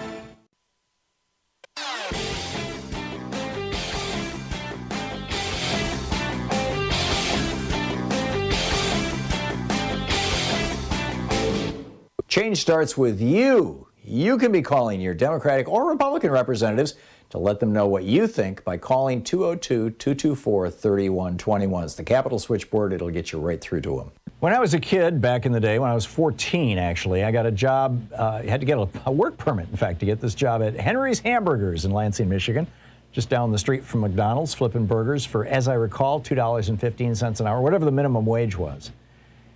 And back then, you know, we understood that minimum wage jobs were largely for teenagers after school to earn a little extra money. It wasn't always the case. It depended on where you lived in the country and who you were, but by and large, that's no longer the reality, although that is the Republicans' story that they tell themselves. The reality now is that the average age is 35 years old, that 90% of minimum wage workers are not teens, that 59% are women, 28% have children, more than half, 54% work full-time, and that essential and frontline workers are overrepresented among the minimum wage workers. Got a whole video about this over at thomhartmann.com that you can check out about the minimum wage. What was he?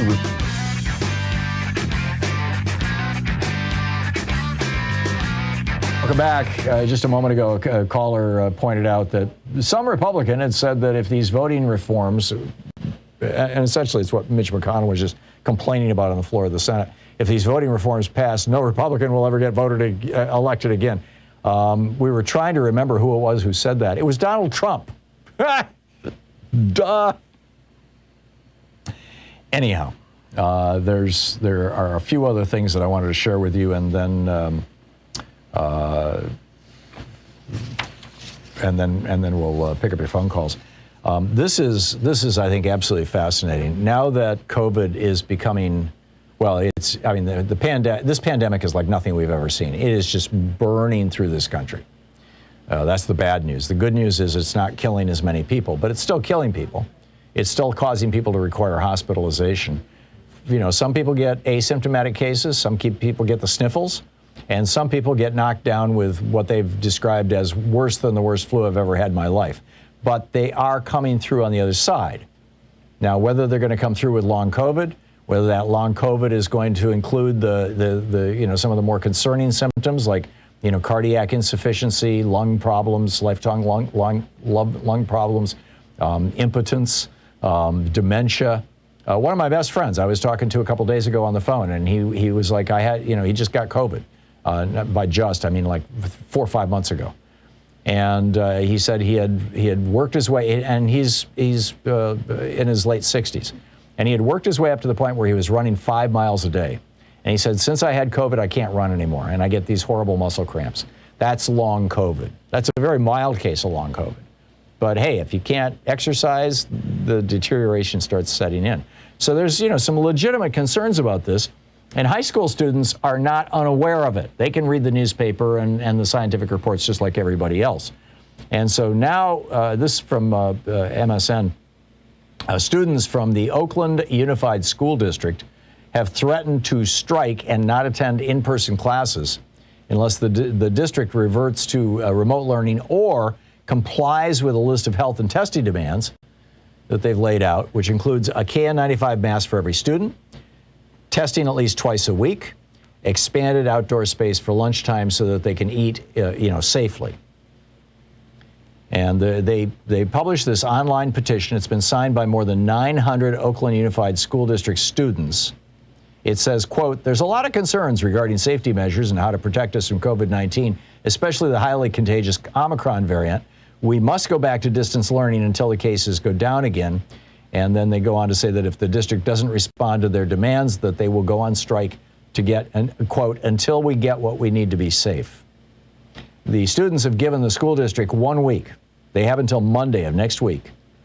And if not, they're going to start boycotting classes. They're going to hold an in-person strike outside the district headquarters on January 21st. They're going to boycott classes starting next Tuesday. On Tuesday of this week, the district appeared to respond yesterday to the health and safety concerns by announcing that they had distributed KN95 masks to teachers and ordered 200,000 masks for students. This is a district that has 50,000 students in it. And also said that they are providing 2 HEPA filter air purifiers for each classroom and that they're going to expand covered outdoor lunch seating. Now, they haven't yet met the students' demand for twice weekly testing. But, this is a start. On Friday, at least, this article reports, on Friday, at least a dozen of Oakland's 80 schools were closed by a teacher sick out when more than 500 teachers called in sick. This was not the union. And many of these teachers were actually sick. But the teachers are also demanding more health and safety measures. This is, we talked with Dr. Eric Feigelding about this yesterday. Buildings have to start changing their HVAC systems so that when the air goes from one office to the next or one apartment to the next, it passes through a filter and an ultraviolet light, which will kill viruses. This is not rocket science. This technology has been around forever. Well, not forever, but it's been around for decades. We have one right here in the studio. It's sitting right next to Sean. It's a HEPA filter with a UV light in it that will kill any virus that passes through it. And it was like, $70 on Amazon. This is not, we're not talking hundreds of millions of dollars here. But building these things into the HVAC systems, that is going to be more complex. But it's something we have to do. We'll do that.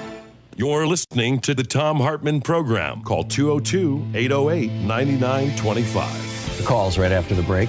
Stick around.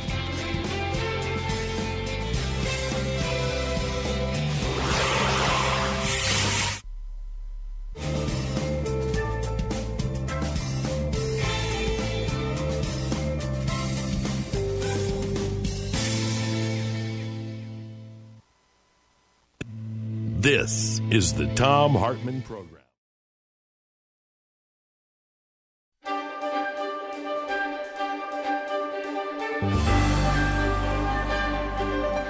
Today we're reading from Dorfman and Mallart's book, How to Read Donald Duck, Imperialist Ideology in the Disney Comic.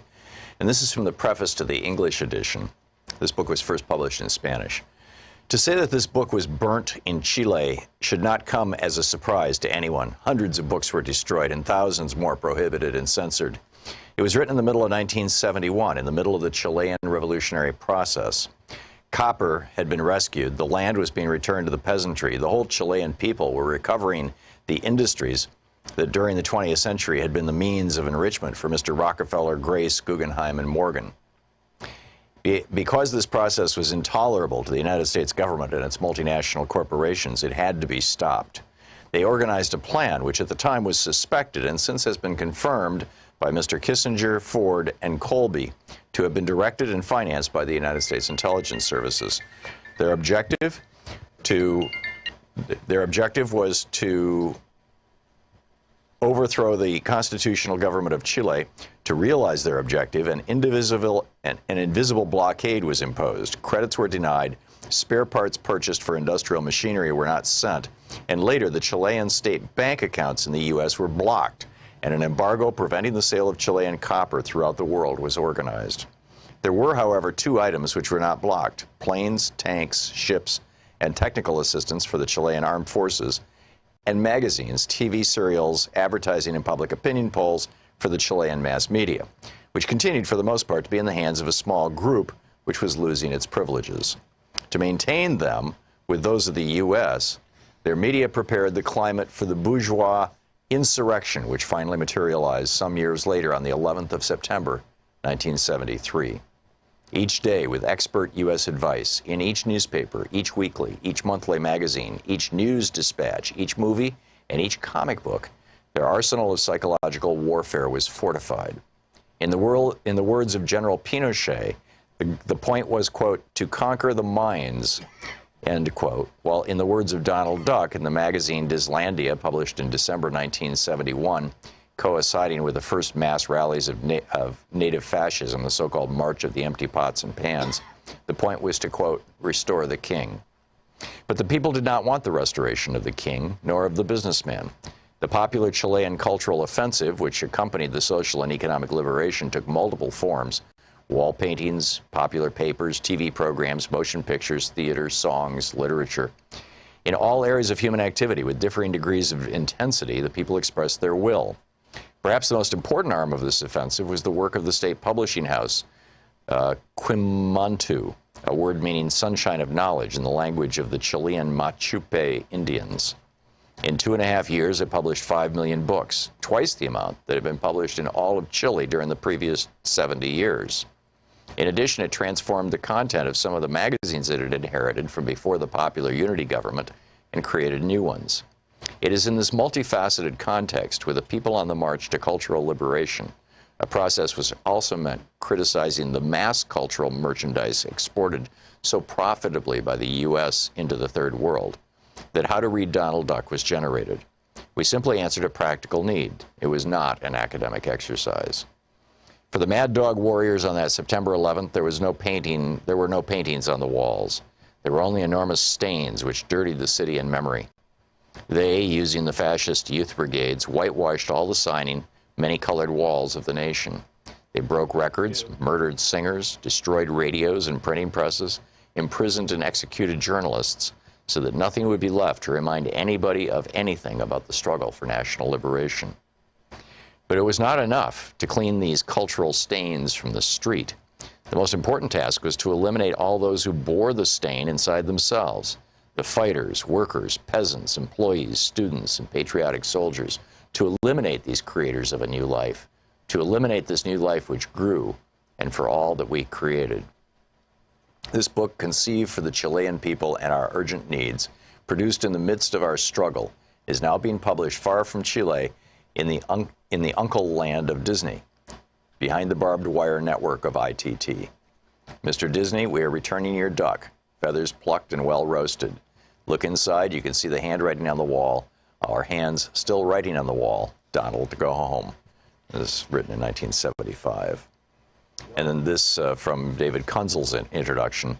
The names of the presidents change. That of Disney remains. 46 years after the birth of Mickey Mouse, 8 years after the death of his master, Disney's may be the most widely known North American name in the world. He is arguably the century's most important figure in bourgeois popular culture. He has done more than any single person to disseminate around the world certain myths upon which that culture has thrived, notably that of an innocence supposedly universal, beyond place, beyond time, and beyond criticism. The myth of U.S. political innocence is at last being dismantled, and the reality which it masks lies in significant areas exposed to public view.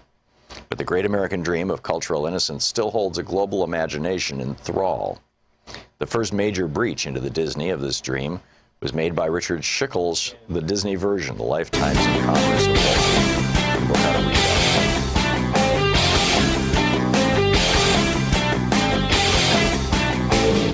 Hey, thanks so much for sharing our program and for reaching out to our stations and sponsors and letting them know that you're listening. It really means a lot to us. So there's this group in Stockholm, Sweden. It's called the International Institute for Democracy and Electoral Assistance.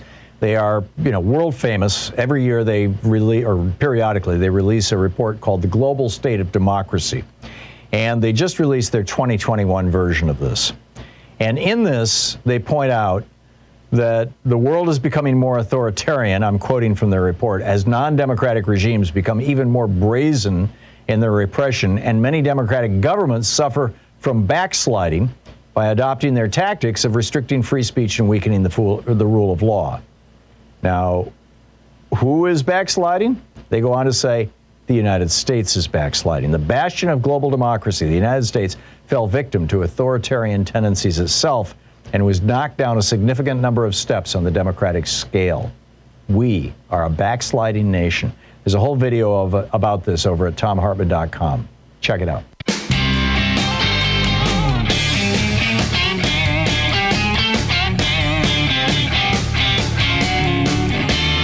34 minutes past the hour. Welcome back. Thom Hartmann here with you. CJ in Madison, Wisconsin says you disagree with me. So you go to the front of the line. What's up, CJ? CJ, you are on the air. There is no CJ. Okay, let's try Tim in Fort Myers, Florida. Hey, Tim, what's on your mind today? Hi, Tom. Well, I have a kind of a sensitive topic here. I don't know if you brought this up before. I don't get to listen every day or watch every day, but are you familiar with the Pew Research on the religious landscape of America? Yeah, we've gone from like 70% of Americans being regular churchgoers and considering themselves religious back in the 60s to like in the high 50% now, as I recall. Now, I'm doing this completely from memory. You probably have the right numbers right in front of you, but it's collapsing. Well, I'm a retired engineer, and I look at data. I'm crazy about it. I love numbers. Mm-hmm. But so what are the actual numbers? What I found really interesting, and this is the sensitive thing, I don't know how to bring this up, but my background, I was an evangelical fundamentalist, and we took the scriptures literally. We literally believed that there was a talking snake and a floodwaters that covered Mount Everest and a flying zombie god was part of our common history as actual events and not deep metaphors that ancient authors in other cultures used all the time. Right. And that I can't debate with, but I'm pretty sure there's no talking snake. Snakes don't have larynx, et cetera. We don't have to go there, but 30% of America believes this literally. 25% of them are distributed as Republican voters. And I was a Reagan youth in 1980. I converted to Christianity through, I was a young man, the normal person leaving the nest had that angst. You're no, out. I get all that. I kind of went through a similar period myself, Tim. So what's the point you're trying to make? Okay, well, during that time, if you believe that these events are literal truths, then you can be quickly. You believe anything. You'll believe in stolen ballots or whatever you're told to believe. I do think that there is a correlation between the people who are the most fervent believers in the most far-out parts of fundamentalist Christianity and those who are willing to follow Donald Trump to the ends of the earth. I mean, it appears to be the case. And now you've got a bunch of them down in Dallas, Texas, waiting for John Kennedy and his son. All that. Yeah. I mean, the crazy stuff. I mean, that's where I came from. I came from I'm not going to name the church, but I'm going to name the movement in general. It was charismatic Pentecostal, but that's a broad umbrella. No, so there's no specific. I used to go to a Church of God church in Lansing. I mean, I've been there, done that. Okay, there you go. I believe in some really crazy things, but I've changed, and I respect those that do, but. Yeah. Okay, so I got your point, Tim. That's the biggest problem. So what do we do to convince people, hey, Well, here's the thing. You don't have to convince everybody. There is a small minority of people who are, or actually a substantial minority, as you point out, 20% of Republicans. There's a substantial minority of people who believe these things. And there's people who believe that the earth is flat.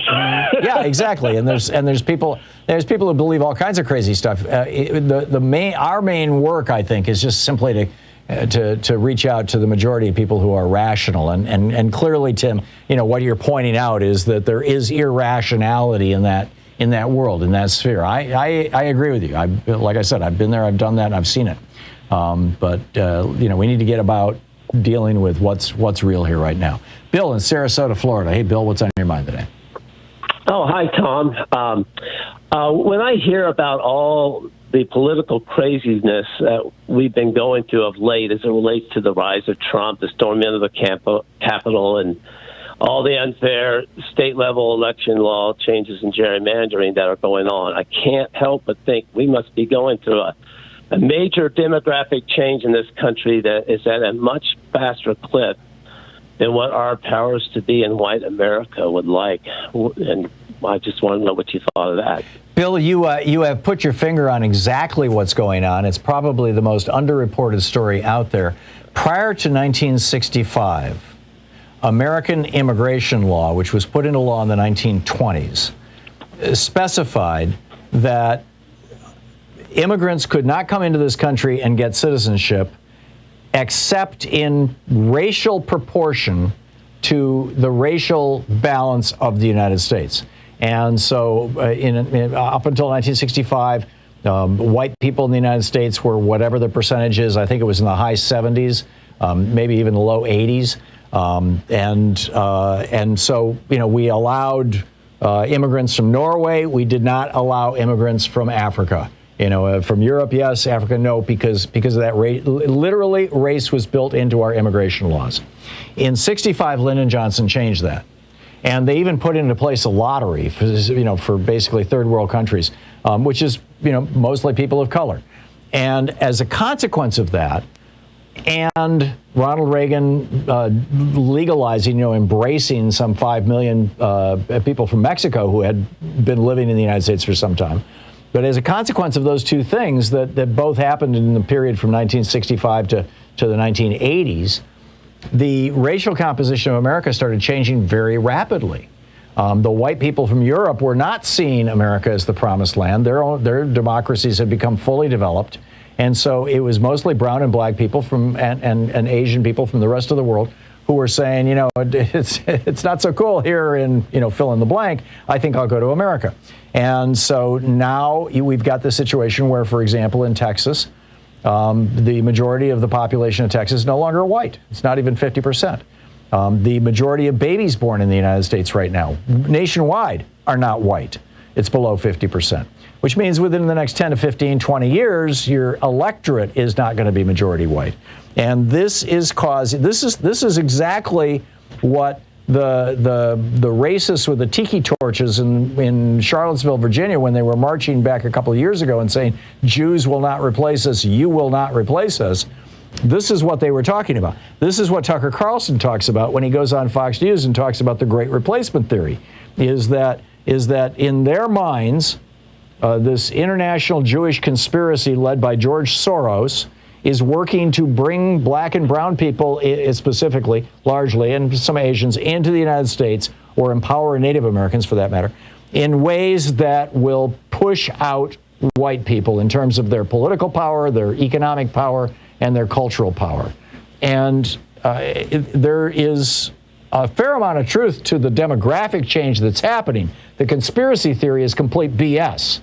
But the conspiracy theory is what they're using as a recruiting tool. It's what Tucker Carlson is using to scare the crap out of elderly white Fox News watchers. And it is driving all this conflict. Does that make sense, Bill? Did I answer your question? Yes, it does. And I just wanted to get one more thing in quickly, and that is when I hear all this ridiculous talk about the steal of the 2020 presidential election, which they have no proof of, I can't help but think, well, what about the steal of the presidential election in 2000? Exactly. Now, that election had consequences because one of them being George Bush's illegal war of choice in Iraq in 2003. Yeah. I just wanted to get that in. Yeah, and his massive tax cut that added probably in aggregate $7 or $8 trillion to the budget deficit or to the debt, national debt by this point.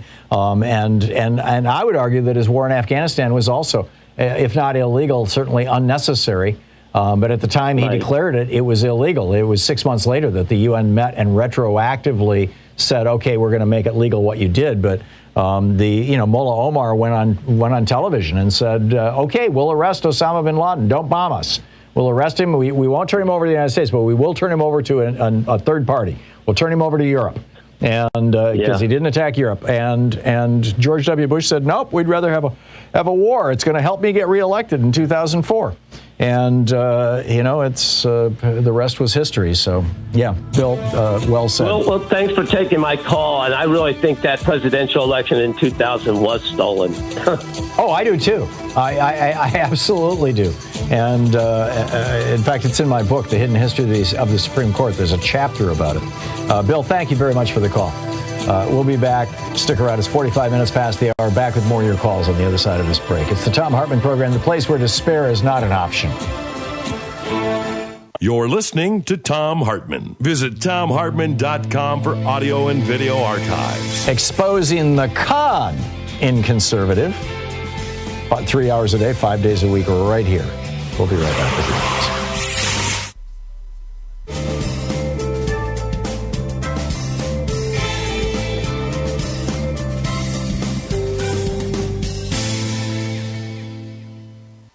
And welcome back. Chanel in Marietta, Georgia. Hey, Chanel, what's on your mind today?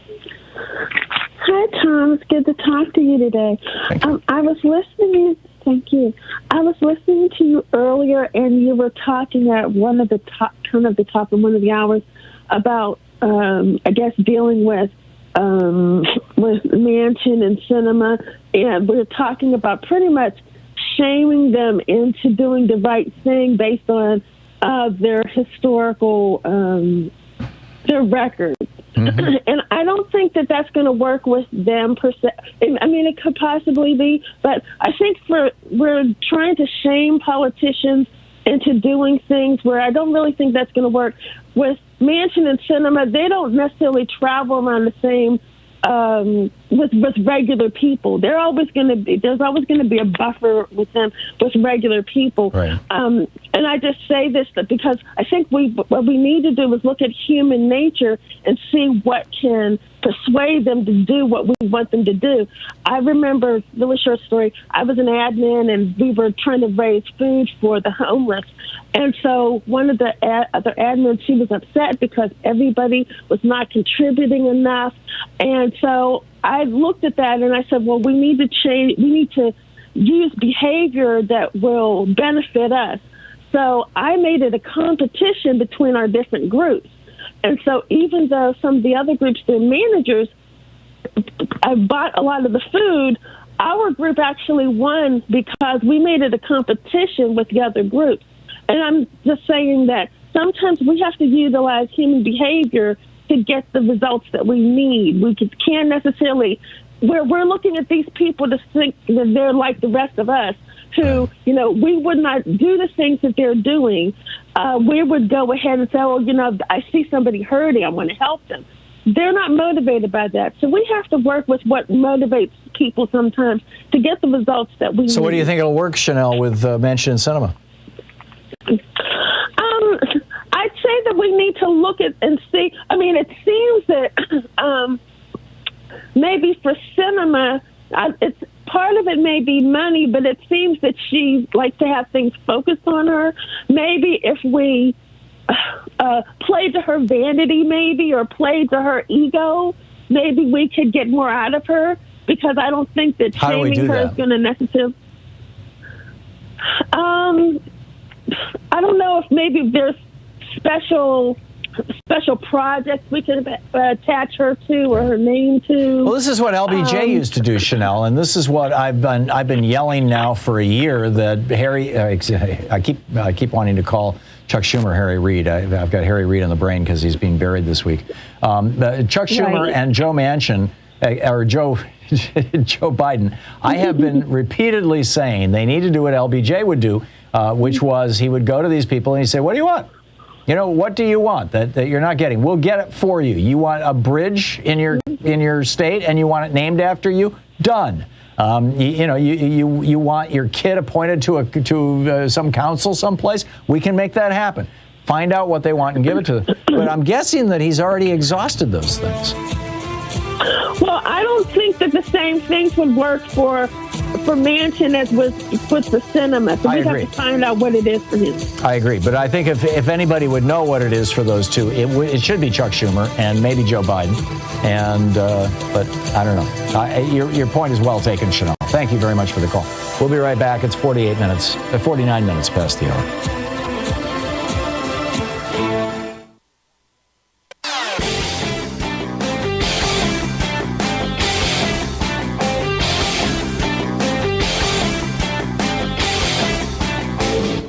Missed my opening rant today? It's usually published over at HartmannReport.com, where you can read it and share it with your friends for free. Check it out, HartmannReport.com. I just put up a compilation of clips from Franklin Roosevelt to remind us what fighting Democrats are like, how effective a Democrat can be when they decide to take the fight to the Republicans. Here's one of those clips. I should like to have it said of my first administration that in it the causes of selfishness and of lust for power met their match. I should like to have it said, wait a minute, I should like to have it said of my second administration that in it these forces met their master.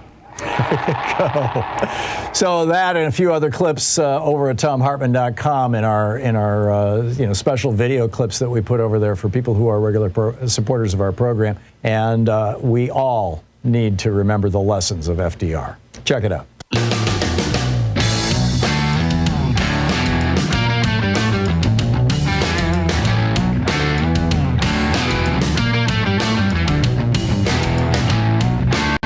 And welcome back. Thom Hartmann here with you and Neil in Mokilo, Washington. Hey, Neil, what's up? Hey, Tom, longtime listener and reader. Thank you. Well, you were asking earlier about who was the Republican that said Republicans would never be elected again if it was easier to vote? It was Trump, right? Yeah, it was Donald Trump. Yeah. March 20th, 2020. There you go. He said it on Fox and Friends. Yeah, there you go. Thank you, Neil. He doesn't always lie, I guess. There you go. Well said. Neil, thank you very much. Robert in Queens, New York. Hey, Robert, what's on your mind today? Hello, Tom. Can you hear me? Yes, sir. Hi, how are you? I'm a first-time caller. I've tried to get through before, but I couldn't wait too long. Well, thank you, Robert. I got two questions I need to ask for my Please class. pick one. One is, can Liz Cheney, and maybe one other Republican come over to our side, the progressive side, or vote for the filibuster to be repealed? Can't we use that? Won't work because Cheney and Kinzinger are in the House of Representatives and the filibuster is happening in the Senate. But there are Republicans in the Senate who are now calling out Donald Trump. You've got Mike Rounds, you've got Mitt Romney, you've got John Thune. I mean, they've just in the last week they've all called out Trump. And so, but I'm of the cynical persuasion here with regard to Republicans. I think they're willing to call out Trump now because they have voter suppression laws in place in their states, and so they no longer need the big lie. Right. I could be wrong, but I think that's what's going on. So I really think this is going to. I don't think we're going to get a lot of Republican votes. I think Susan Collins and Lisa Murkowski are possible. Mitt Romney is possible. But I'm not holding my breath about Rounds and Thune and these other guys. But that's so go ahead. So maybe we should put all of our thoughts and prayers and everything into those three. Well, and phone calls. 202-224-3121 is the number for the Senate. Yeah. It's for the Senate. It's for the Senate. Oh wait. Yeah. This is the switchboard on Capitol Hill. You can just say, I want to talk to Senator Romney's office, or you can say, hey, I live in, you live in New York. You can say, I want to talk, you'd get, Gillibrand or Schumer. Or you can say, I want to talk to, just name, and they'll just connect you. It's that simple. The number is 202-224-3121. That'll also get you every member of the House of Representatives as well. It's the Capitol switchboard, 202-224-3121. Thanks a lot for the call. Bob in Tahlequah, in Titania, Idaho. Hey, Bob, what's on your mind today? Tetonia, Idaho, and Teton County, Idaho. Cool. Just go to Teton County, Wyoming, home at Jackson Hole. As in the Grand Tetons? As in the Grand Tetons. I'm right on the border of Idaho and Wyoming. Very cool. What's up? At the base of that. So listen, the voter rights bill is going to go down in flames in the Senate. It isn't going to pass. So then going to take it back to the House and pass the House bill again, and then bring it to the Senate once more. They don't have to do that. They don't have to do that until after January of next year. It's still a hot bill, even if it doesn't pass the Senate. In fact, if it looks like probably the last vote in the Senate will be Chuck Schumer's, because he has the power to bring bills to the floor, but he can't bring a bill to the floor that he's already voted against or voted for if he's going to vote the opposite way. So, I'm guessing that Chuck Schumer will vote against it so that he can bring it back up and vote for it, if I'm making any sense here. But unusual, very interesting. Yeah. I don't want to wait until after the next election. No. Here in November. Yeah, so, we can't. We've got to do this because the next election may be decisive. It's certainly going to be played under these rules, these new rules that have been put into place in some 20 states now that are going to make it much, much harder for Democrats to vote. So, I'm with you. Bob, thank you for that. Matt in Milwaukee. Hey, Matt, what's on your mind today? Hey, Tom. Thank you for taking my call. I wanted to mention that I hear the call for D.C. statehood all the time. Yeah. To get us, and it seems like that would be fair, yes. But yes. I'm more concerned that why aren't we calling for Puerto Rican statehood and making that more of an issue when I remember hearing like maybe twice now that they've voted to actually become a state. So we're ignoring 3 million potential voters, 2 senators, a few Congress members, and a few electoral votes right there. Yep. And also, I agree. And when I agree with you, Matt. Thank you. But when I hear them say that Election Day is a holiday, that would be a great idea. But then when the other side says, well, we have too many paid holidays, why can't we just get rid of Labor Day? That's like nothing holiday. And plus it's only a month away from the election. Sadly, I would say let's bring back Labor Day. Let's start celebrating labor. Let's, Well, I agree with celebrating Labor. You want to nuke a day, nuke Columbus Day, although we're turning it now into Indigenous Peoples Day, which I think is a good thing. I don't have a problem with all the federal holidays, Matt. Most countries have more than we do. So, but with regard to Puerto Rican statehood, I believe that the vote that they had was a non-binding vote. That now, but they're calling for it. Oh, I know. I absolutely know. But there is a legal step that Puerto Rico has to take that they haven't yet taken. But they haven't taken it because, the U.S. Senate or the Congress has not said, hey, we're ready to do this. Matt, thanks for the call. We'll be right back. You're listening to Thom Hartmann.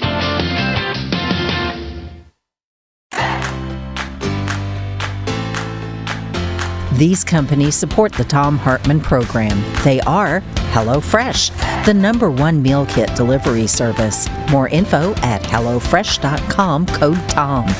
CB Distillery, CBD for sleep and pain relief. More info is available at cbdistillery.com, code TOM. Ground News, a well-rounded perspective for news readers.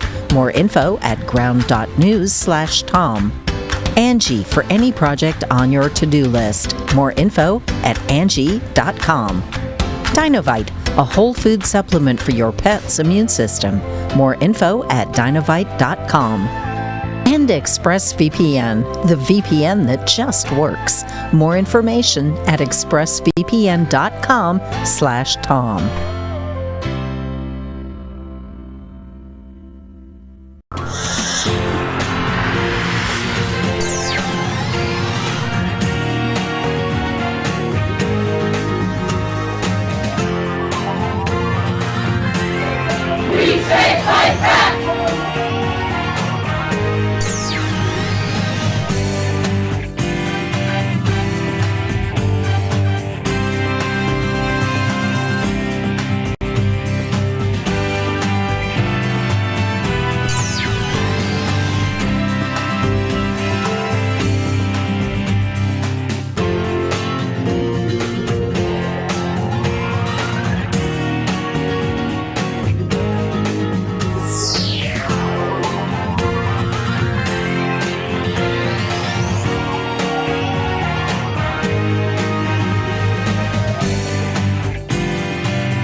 Our book today in the Thom Hartmann Book Club is Common Sense for the 21st Century by Roger Hallam. The subtitle, Only Nonviolent Rebellion Can Now Stop Climate Breakdown and Social Collapse. This is from the foreword. I was there for the past 20 years. Climate activism. It didn't work. We protested in our hundreds of millions. It didn't work. We raised billions to reach people and politicians. It didn't work. We signed countless online petitions. They didn't work. We looked to the United Nations to resolve the crisis. It didn't work. We trusted progressive politicians and their reforms. That didn't work. Al Gore had a big concert and a PR campaign. It didn't work. Countless NGOs, non-governmental organizations, did their best, and it didn't work. I worked with green NGO campaigns, champagne environmentalists, and lying politicians. I was wasting my time. I had a clue back in 2007 that there might be a fundamental flaw with the reformist approach. The problem with the political influence of the industrial billionaires like the Koch brothers and other fossil fuel bosses. It was another warm night in Los Angeles. I was invited to an exclusive event. A Tesla Roadster prototype was going to be shown to press and guests. We took turns riding around the block. I watched in amazement as the Tesla was at the end of the street in the blink of an eye, with barely a sound. I felt like a caveman seeing a television. Incredible. While I was working on a campaign in 2007, I had an idea for how to save the world with a massive music event and a huge fundraising effort led by celebrities to fund the biggest PR campaign to save the environment. It would be a huge global event, just like Live Aid. I sought out a prominent journalist at the Tesla event to tell about my scheme and bask in the glory of his praise. The journalist was Vijay Vithswaram from The Economist, now a life member of this Council on Foreign Relations. After listening carefully to my concept, he smiled and laughed. I was stunned. Laughter? How could I be so wrong? Vijay wasn't being cruel or unkind. He thought I was naive. He said, the fossil fuel industry has enough money to outspend any public relations campaign you might try by 100 times. He carried on talking, but I had stopped listening. I had my answer. He was right. Crestfallen, I sheepishly nodded and walked away. Over the next 12 years, I watched as fossil fuel companies used their vast financial capital to buy political parties, trick NGOs into fruitless schemes like the U.S. Cap and Trade Initiative, sow doubt about climate science in the public discourse, and slow policy reform to a snail's pace. Their strategy worked. As climate skepticism continued to spread, climate change mitigation dropped down voters' priorities. With Trump and Putin in power, it was over. I quit climate campaigning. Then I heard about Extinction Rebellion closing 5 bridges in London. Then they closed central London in April 2019. This was something different. I met Roger Hallam and he explained his ideas for a radical plan to create real change. This included, first, tell the truth. Climate skepticism was pushed by the mainstream media, which spread doubt on climate science like a plague, leaving inaction in its wake. The scale of the crisis is being played down, and we must get the truth out. Second, nonviolent civil disobedience. We need to get arrested, tens of thousands of us, more. No more protests, no more petitions. Instead, nonviolent civil disobedience, lots of it, and on a large scale. Close down cities until the politicians take action, or until the people do. Third, universalism. In other words, the ecological and climate crisis should not be owned by any political ideology, culture, age, or gender. As Roger Hallam says, we all have a stake in the future. We should all be allowed to engage in action. I was convinced. We need a new approach to save ourselves and the planet. We need to spark a worldwide rebellion. We need some common sense for the 21st century. That foreword was written by, quote, anonymous climate activist. So this now is the introduction to the book. It is time to grow up and see the world as it is. There are some things which are undeniably real. There are some things we cannot change, and one of those is the law of physics. Ice melts when the temperature increases. Crops die in a drought. trees burn in forest fires. Because these things are real, we can also be certain about what the future holds. We are now heading into a period of extreme ecological collapse. Whether or not this leads to the extinction of the human species largely depends on whether revolutionary changes happen within our societies within the next decade. This is not a matter of ideology, but of simple math and physics. The United Nations has estimated that we need to reduce carbon emissions by half within a decade to have a 50% chance of avoiding a global catastrophe. Of course, this is likely to be an underestimate, as recent science shows permafrost melting 90 years earlier than forecasted and Himalayan glaciers melting twice as fast as expected. The book, Common Sense for the 21st Century, by Roger Hallam, the co-founder of the Extinction Rebellion. The subtitle, Only Nonviolent Rebellion Can Now Stop Climate Breakdown and Social Collapse.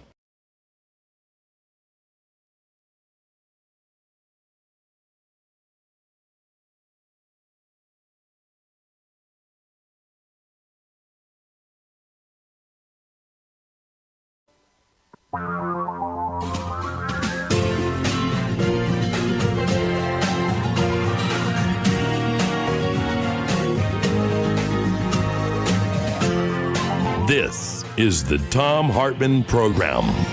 And welcome back to the third hour of our program. Does Arctic drilling violate human rights? Frode Pleim is on the line with us, an activist and senior advisor and leader of Greenpeace Norway, calling and zooming in from Norway. Greenpeace.org/Norway is the website. Frode Pleim is the Twitter handle, FRODEPLEYM, or Greenpeace Norge, Norge. Frode, welcome to the program. Tell us about where did all this start? This has to do, I believe, with Article 112 of the Norwegian Constitution? Yes. Thank you for having me on the program, Tom. I'm actually one of your Norwegian fans. Well, thank you. This all started off with I guess as you as an American would think about Norway as a country with strong green credentials. Like more than half of the EV cars sold in Norway last year was more than half of the cars sold in Norway last year was electrical vehicles. That compares to 2 or maybe 3% in the U.S. Nearly all of our electricity is derived from renewable sources. Wow. Yet, in contrast, Norway is the biggest fossil fuel producer and exporter in Western Europe. We have become filthy rich from contributing to global warming. And as everybody is aware now, and the listeners to your show, like all the scientists of the world are crystal clear. Like we need to leave new oil, gas, and coal in the ground. Norway is doing the opposite. We are government awarding hundreds of new licenses for oil drilling, including in the Arctic. Greenpeace in Norway is working politically. We are writing reports. They're working with scientists to influence and confront the government. But they have for years been ignoring the calls from the scientists, the environmental movement, and young people. And this was the reason we took Norway initially via the domestic legal system back in 2016. This is it seems in many ways a classic story, Frode, of how self-interest, in this case money, it gets sadly balanced against the public interest in ways that causes the public interest to lose out. I mean, is Norway giving out these licenses, these adding more oil drilling and things? Is that how does that play in the political landscape in Norway? I mean, everybody loves the fact that the country is very wealthy. You have free healthcare, great education, good colleges, state of the art. I've spent a fair amount of time in Norway in the last decade. It's just an absolutely wonderful place to be and to live. And my grandfather and grandmother, in fact, came from Norway. At what point are people saying, okay, we've got, billions or trillions of dollars in the Norwegian fund from selling oil. That's enough. We can just live off that. Versus B, we don't have enough money. We need to get more. We need to drill for more oil. How is that playing out at the level of at the political level in Norway? I think what people need to understand is that to most Norwegians, we are interconnected with oil. The Norwegian welfare system was built with the support of oil. We have so much to thank oil for, and to venture into the great unknown, like going from oil to renewables. That's a big leap for most Norwegians, since oil has for decades been giving us so much safety, and as you mentioned, the sovereign wealth fund of Norway being built on the basis of oil. The last few years, in part because of this climate trial, now headed for European Court of Human Rights, but very much because of young people on the streets, like across the world, like in the US, in Norway, like taking to the streets. The public discourse and the political discourse, even in Norway, has started to slowly change. But the politicians from the major political parties, they're not catching up with this. So it's not an ideal situation to face the Norwegian government in the legal system, be it in Norway or no potentially at the European Court of Human Rights in Strasbourg. It really is a case of David versus Goliath. Mm-hmm. But we have no choice. The politicians are not listening. So that's why we need to pressure them to heed scientific advice. So the European Court of Human Rights is based in Strasbourg, France. This is the court. It's part of the Council of Europe. Norway is one of its 47 members. This is the court where you are trying to litigate this on the basis of that Norway, by expanding drilling at the very least, and tell me if you're also arguing by continuing, to draw oil out of the ground, is actually violating the human rights of Norwegians or of people around the world? Yes, that's right. Like the Norwegian oil policy, like we are arguing, is in effect like in breach of the European Convention of Human Rights, to which this court is responsible for. Now, like we might face like a loss in the European Court of Human Rights as well.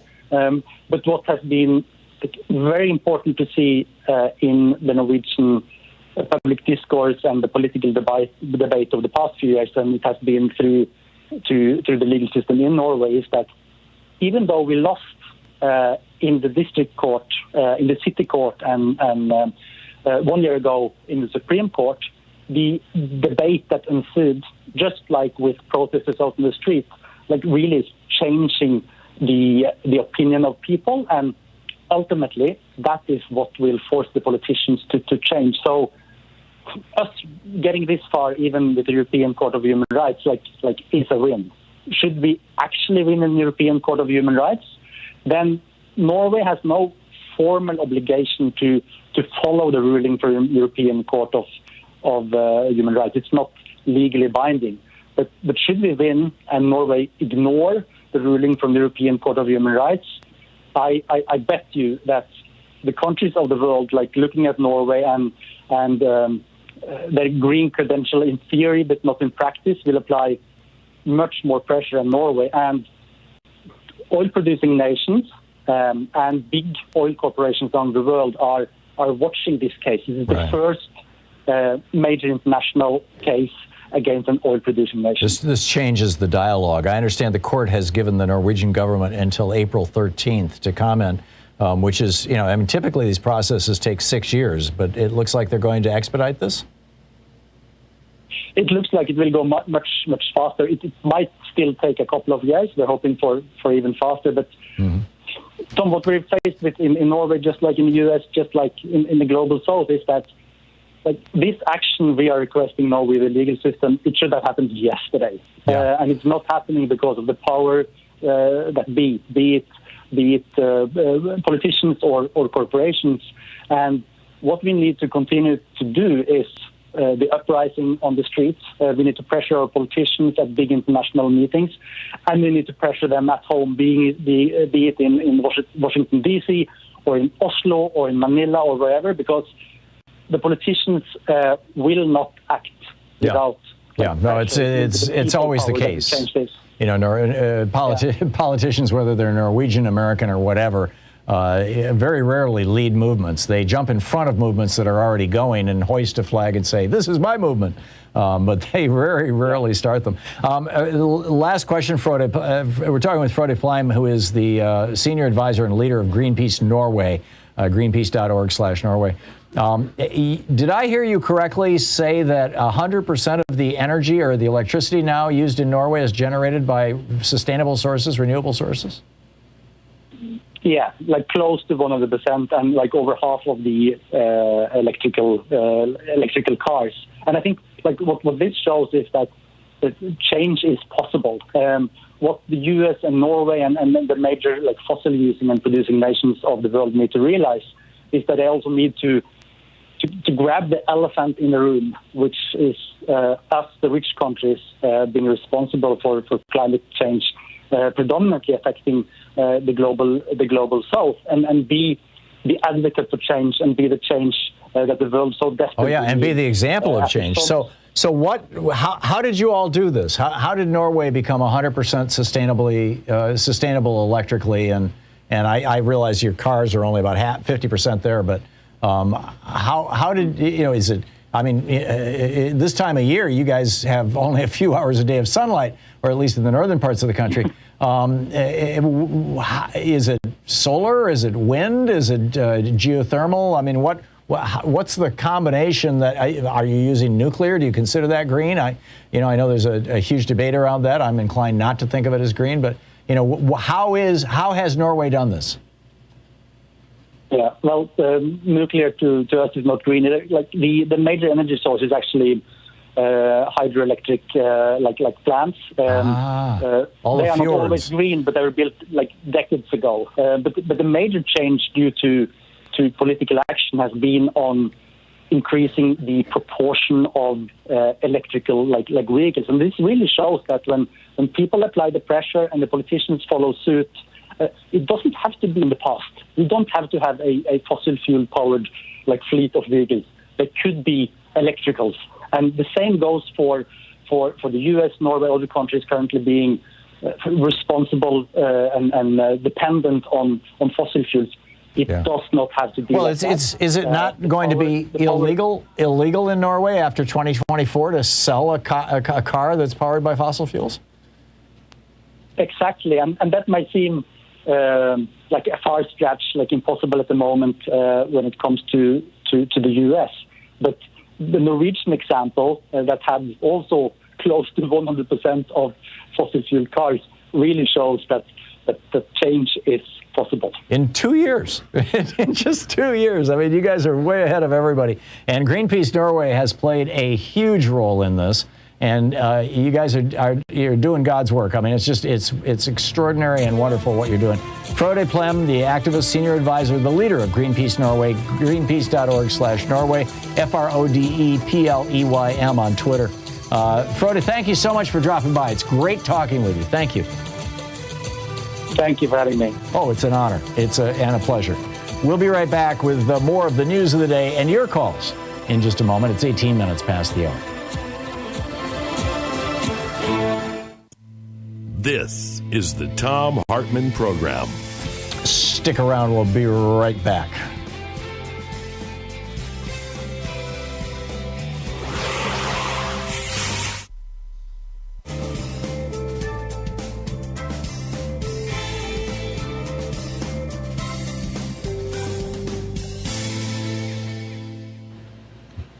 And welcome back.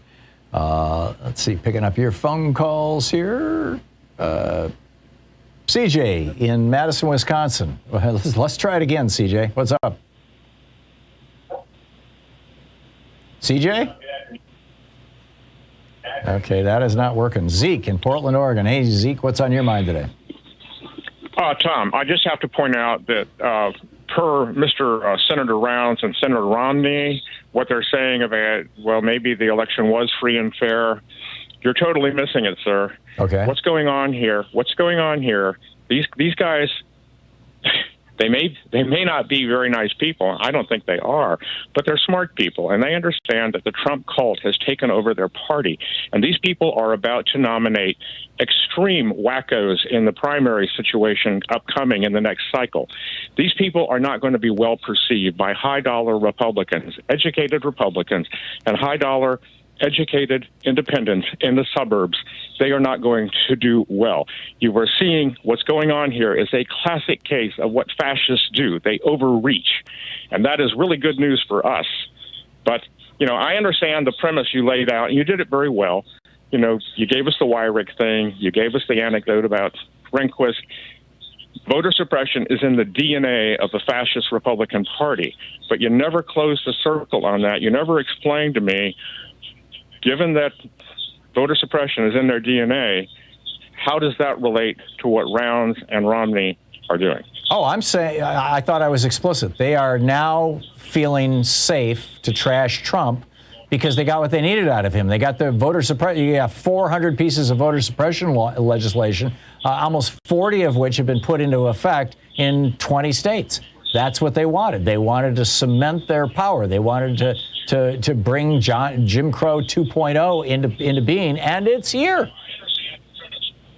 I agree. They don't need the big lie anymore to pass these laws. So they're throwing Trump off the bus for exactly the reasons you laid out, Zeke. It's like, this is why the Democrats were celebrating when Ron Johnson yesterday, or the day before yesterday, said he was going to run for re-election. Ron Johnson is a whack job. I mean, he's probably not going to win that election in Wisconsin, which is great. I mean, it may give us a Democratic senator if we can get a good candidate. It may get us a Democratic senator who can, render Kyrsten Sinema or Joe Manchin irrelevant. We might have a great 2022 if we can do that, if we can hold on to the House. Well, go ahead. Well, thank you for just making my point, Tom. You're welcome. You've got a guy named Ron Johnson who is so far down the Trump rabbit hole, on the big lie, that he may not pass muster in the suburbs where these things are going to be decided. Right. And these guys are making a feeble attempt, in my opinion. I'm talking about Rounds and Romney. They're making a feeble attempt to break the hold of the Trump cult on their party, and I don't think it's going to work out well for them, okay? I don't think it's going to work out well for them before the primary season, which is going to start in about 2 months. And probably this general election, which is why I think that there's still a chance that the Democrats can hold on to the House and Senate. The challenge is going to be 2024. I think by the time the 2022 election is over, in all probability, the RNC is going to start a concerted effort to dump Trump. And then it's going to get real interesting. But Zeke, I think you and I are thinking the same thing. And I appreciate you saying it so well. I'm sorry I was less than clear. Thank you very much for the call. It's 22 minutes past the hour. We'll be right back.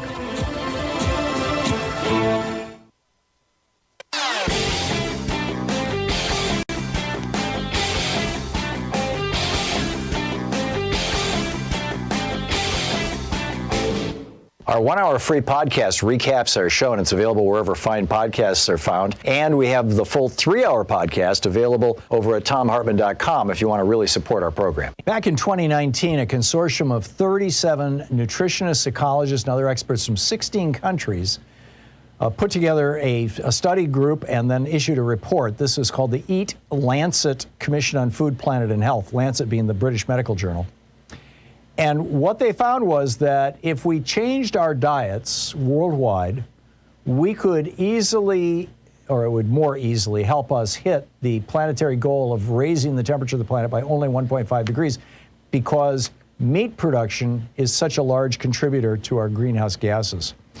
They also noted a large portion of the emissions in the food system, 30 to 50%, come from the livestock supply chain. But here's the real kicker. They're suggesting basically that people should only eat basically once a week. And they said that just this one dietary change would save 11 million people every year in this country just because they'd be eating better. You can check it out at thomhartmann.com. There's a whole video on it.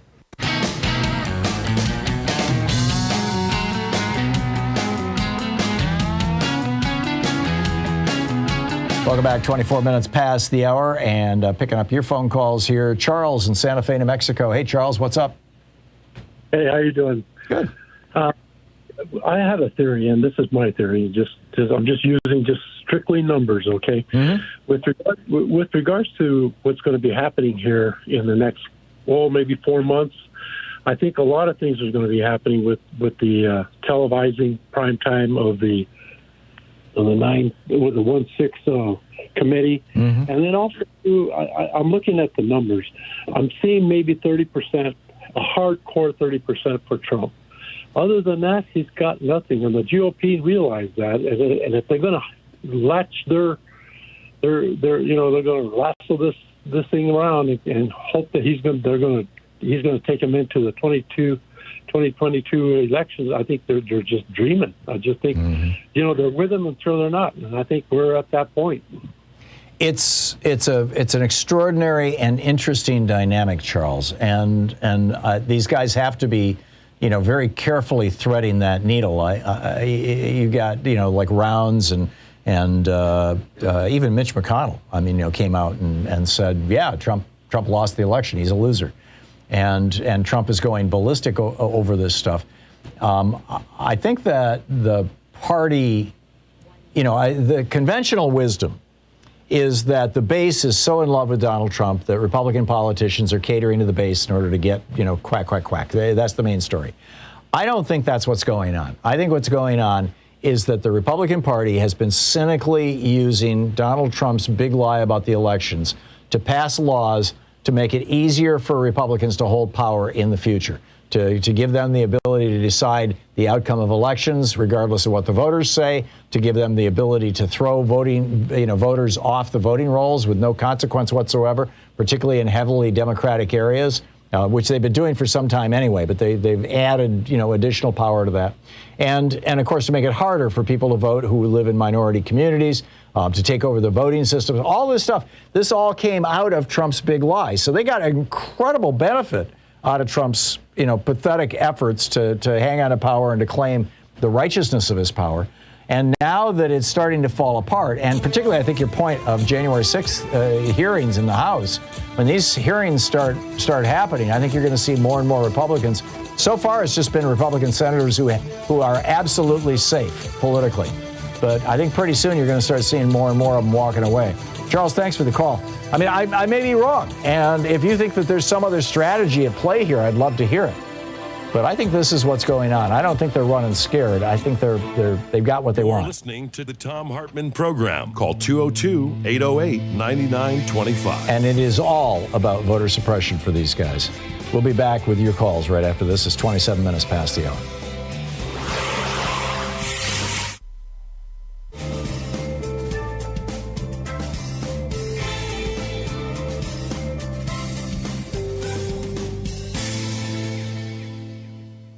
Today in the Thom Hartmann Book Club is The Case Against George W. Bush by Stephen C. Markoff, with a foreword by Richard Clark.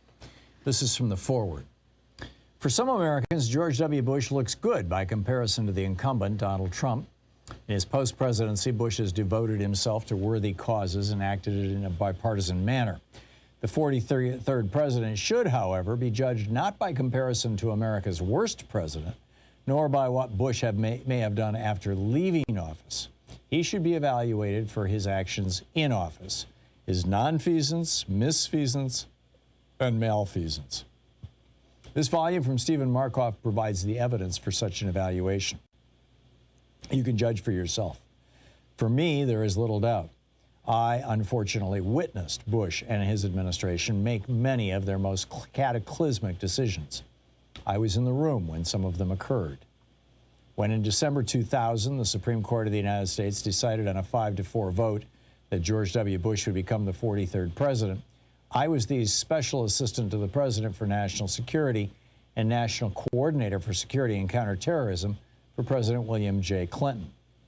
I anticipated leaving the White House on January 20th, 2001, when the Clinton presidency ended. However, I was asked by the incoming administration to stay on for an unspecified period because, as it was explained to me, there was no one on Bush's incoming team who knew much about terrorism or who wanted my job. Departing Clinton administration officials stressed to the newly arriving Bush team and to Bush himself the importance and urgency of dealing with the al-Qaeda terrorist threat. Indeed, the Clinton administration had developed an extensive series of further steps to combat al-Qaeda that it would have taken had it continued in office, or indeed had Vice President Al Gore assumed office in 2001. Within days of Bush's inauguration, I asked for an urgent meeting at the cabinet level to review both the threat and the plan to ratchet up the measures against al-Qaeda. No such meeting occurred until a week before 9/11, and that meeting was inconclusive. From January 2001 through the second week in September, Bush personally received frequent intelligence warnings that al-Qaeda posed an imminent threat. He convened no meetings to address the issue. His inner circle of national security advisors did nothing, despite frequent urgings by the CIA director and the national coordinator, including such vivid imagery as our asking in writing that they consider a near future in which there would be hundreds of dead bodies in the streets of America. Instead, they focused on Iraq and the regime of Saddam Hussein. Bush's nonfeasance cost American lives. Following the deaths of over 3,000 innocent civilians on 9/11, the Bush administration attempted to tie the al-Qaeda attack to Iraq, which had nothing to do with it. Despite CIA and FBI analyses that reiterated Iraq's non-involvement, the Bush administration almost immediately followed the 9/11 attack by beginning to make plans to invade Iraq. Senior Bush officials spoke privately of the need to demonstrate our strength in the wake of the 9/11 attack, show our might by destroying the largest army in the Middle East, and thereby also prove our willingness to take U.S. military casualties to achieve our ends. Prior to 9/11, foreign terrorists who had attacked Americans had been successfully sought out throughout the world and arrested by U.S. law enforcement authorities, assisted by the intelligence community. Many terrorists had been returned to U.S. territory, given their Miranda rights, provided with counsel, tried in our civilian criminal courts, convicted, sentenced, and incarcerated in maximum security prison cells. One, tried by the Commonwealth of Virginia, was executed. Despite this record, the Bush administration abandoned criminal process and established its own extrajudicial system for dealing with terrorists post 9/11. That new system used techniques that any objective observer would judge were torture. Perhaps the most well-known torture technique was the procedure known as waterboarding. The United States government had tried World War II Japanese military personnel for using the exact same technique. They were found guilty, and some were executed by hanging. The United States Senate's Committee on Intelligence conducted the most extensive oversight and investigation and examination in its history on the issue of torture during the Bush administration. That voluminous study concluded that torture was employed and that it had not, despite administration claims to the contrary, uniquely revealed information that had prevented terrorist attacks. To the contrary, it showed that tortured prisoners, unable to satisfy their interrogators with information that the terrorists did not know, instead guessed at what kind of story would stop the torture and then fabricated information of the kind they thought their prosecutors wanted to hear. Bush was not only aware of the torture, he approved it. His role in giving authorization for such acts can rightly be considered criminal malfeasance, as should his orders to invade Iraq. Among the many justifications the Bush administration considered for their invasion and occupation of Iraq, they chose finally to make the alleged weapons of mass destruction existence their chief complaint. The book, The Case Against George W. Bush by Stephen C. Markoff.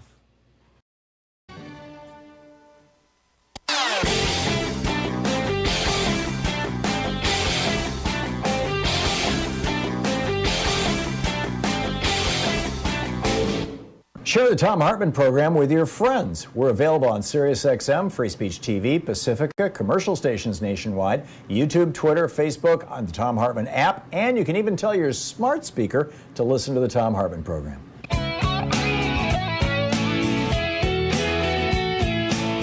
Welcome back. Thom Hartmann here with you. Yep, it was in the Guardian.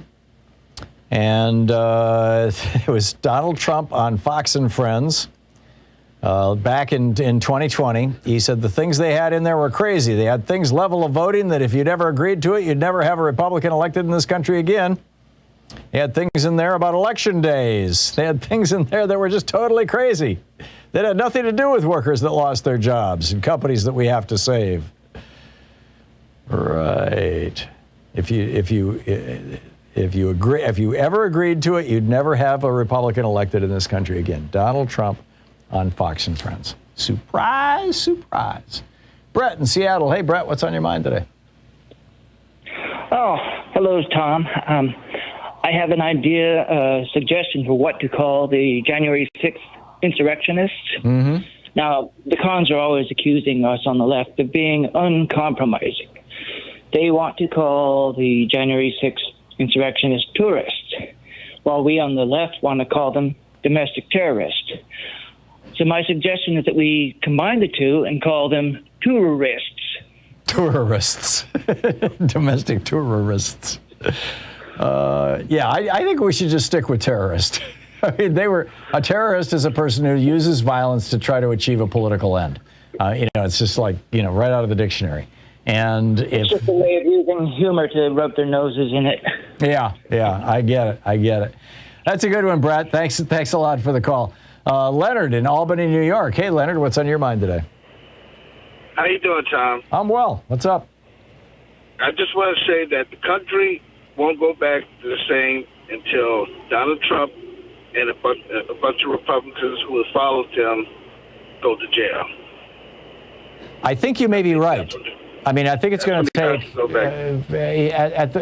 I think it's going to take something really drastic. Although we have to remember, Adolf Hitler went to jail, and it strengthened him. I mean, this is why Steve Bannon is saying, yes, send me to jail, please. Yeah, but that was Germany. This is America. We got a lot of Americans that are not that way. Yeah. Our Constitution and everything. No, we're not going to let that happen. Yeah. Well, I hope you're right, Leonard. I really and truly do. Thank you very much for the call. Getting them into the jail is going to be the big challenge, but stay tuned. Steve in Chicago. Hey, Steve. Thanks for listening to WCPT. What's up? Yes, I wanted to touch on the point that you were discussing earlier in terms of the xenophobia that you see on the part of a big component of the American populace, people who tended to support Donald Trump, and they really found their voice when Donald Trump ran for that office and was the president. And I think it emboldened these people. And this is not to say that these individuals weren't among us all the time. They were. It's just that Donald Trump gave them legitimacy. Now, where I do have some hope is that, given the fluid nature of what we call whiteness in America, keep in mind, many of us have seen that famous picture of the Klan marching in circa 1925-26 in Washington, D.C. That Klan was not made up of people who were of Irish extraction, of Greek, of Italian, or of Slavic extraction. That was the second iteration of the Klan, one in which, America needs to be saved for white Anglo-Saxon Protestants Klan. Right, they were mostly Scotch, Irish, and English. Right, exactly, and that's the thing. So, but today, what we define as whiteness includes a lot of people who would not have been considered white a century ago in that march. Would have been considered something other that they're somewhere in between black and what they considered full-on white. And today, when you look at the demographic research, within 2 generations, Hispanics intermarry into the larger population. The same with regard to Asians. In fact, it's slightly quicker for Asian Americans. And so I would argue that the ongoing problem in America continues to be issues of Native Americans and African Americans in terms of the larger population, because other groups tend to assimilate and become part of that larger identity we call white America over a period of time. But then you continue to see the people who are on the margins, and those, again, are African Americans and Native Americans.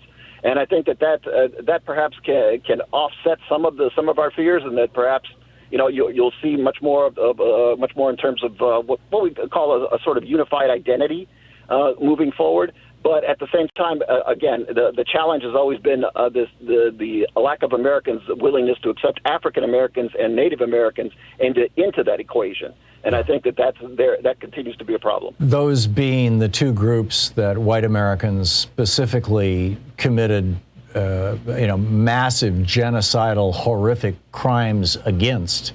And I think there's white guilt around that. I think there's white fear of retribution around that. Right, and to be fair, and this is part of the equation, because I'm here in Chicago, and if you're from any northern large city, you know that the identity that you come across every day when you run into someone who's white, it's not that person whose great-great-great-great-grandparents got off the Mayflower. It's someone who is of Irish and Italian and Greek or Serbian or Russian extraction. That's who tends to dominate our large urban areas in the north. Sure. And so for those people, they see themselves as, this is not my problem. My people were oppressed when they came here. My great-grandfather couldn't get a job. Irish need not apply, that sort of thing. So they don't see themselves as being responsible for the oppression of Native Americans and African Americans, because they say, well, those were the white Anglo-Saxon Protestants who oppressed us as well. Take your argument to someone else. Don't put it at my door. Now, obviously, we both know that there's advantages to being considered white in America that come with that. But obviously, is the point of what you're saying, Steve? Chicago, for example, has a large Polish American community. That if you were to go into that large Polish American community, and these are in many cases second, even third generation Americans, and say, I'm trying to recruit people to work for civil rights. We're trying to extend voting rights and civil rights to all persons in America, and it's terrible the way that this country has been treating, in particular, Black Americans and Native Americans. That those people would just say, basically slam the door in your face and say, not interested, not my problem. Well, I think it depends on the issue. For instance, when you poll people in terms of issues such as reparations, when you identify specifically what are called white ethnics, WETs, in public policy circles, you get very little approval for things like reparations, because it's of the opinion like, hey, why are you coming to my door, picking my pocket? Yeah. I've got nothing to do with it. Go talk to the white Anglo-Saxon Protestants. We suffered here as well. We didn't suffer like the African Americans or Native Americans, but it's not our bill to pay is the attitude. Yeah. Now, whether you agree with that or not, that is the attitude. It depends on what you're talking about. It's a complex, it's kind of a Gordian knot in some ways. You don't even know where to begin taking it apart. You can't just cut it. I'm just haunted by, and I mentioned this on the air the other day, I'm just haunted by when Louise and I, back more than a decade ago, in fact, before the European Union, so it must have been like 2 or 3 decades ago, we were driving around with our kids in the back in a rental car in Ireland, and suddenly we had a half-track, a Jeep with a submachine gun mounted on the back, following us, pointing their gun at us, and pretty soon they were on the speaker telling us to get the hell out of this area.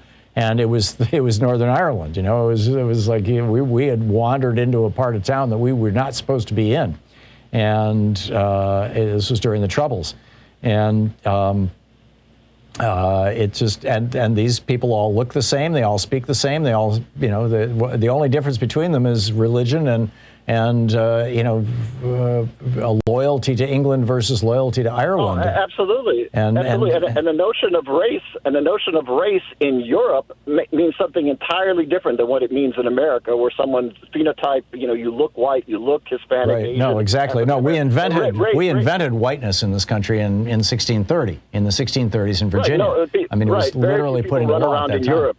Yeah. Yes, very few people run around in Europe thinking of themselves as white. Yeah, there you go. I don't have, the problem is I don't think anybody has a good solution for this other than, we need to interact with each other. We need to grow up together. We need to, we have to have, if we're going to have a multiracial, pluralistic democracy, and I think that's the goal of the majority of Americans, then we actually have to do it. And we've tried ways to do it before. They haven't worked out. Maybe they weren't tried right. For example, busing, integrating schools, things like that. We have successfully, to a large extent, integrated the military. You could argue that, for example, prisons are integrated, except that immediately people break into groups of their own race, and it's a challenge. It's a real challenge. Steve, thank you for a very thoughtful call. Mike in Annapolis, Maryland. Hey, Mike, what's up? Hey, Tom. Look, thanks for what you do. Listen to you just about every day. You mentioned before a remark by President Trump about the Republicans being at a disadvantage because of voting rights if they favor Democrats. That came up also in the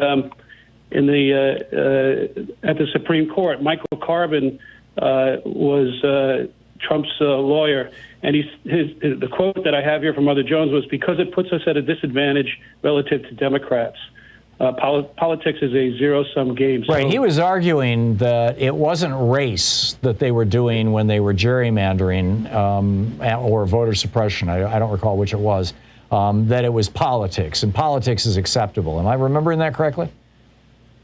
I don't have everything here, but it's certainly very similar to what you were talking about earlier, and I thought I'd point it out. Yeah. It was actually in response to a question from Amy Coney Barrett about counting ballots that may have been cast in a different precinct, but nonetheless valid ballots. Right. They were trying to get ballots thrown out. Yeah, I get it. Mike, thank you. Thank you for the call, and thanks for the details. I'm telling you, we have the smartest listeners on earth. It is such a privilege to hang out with you people every day. We'll be right back.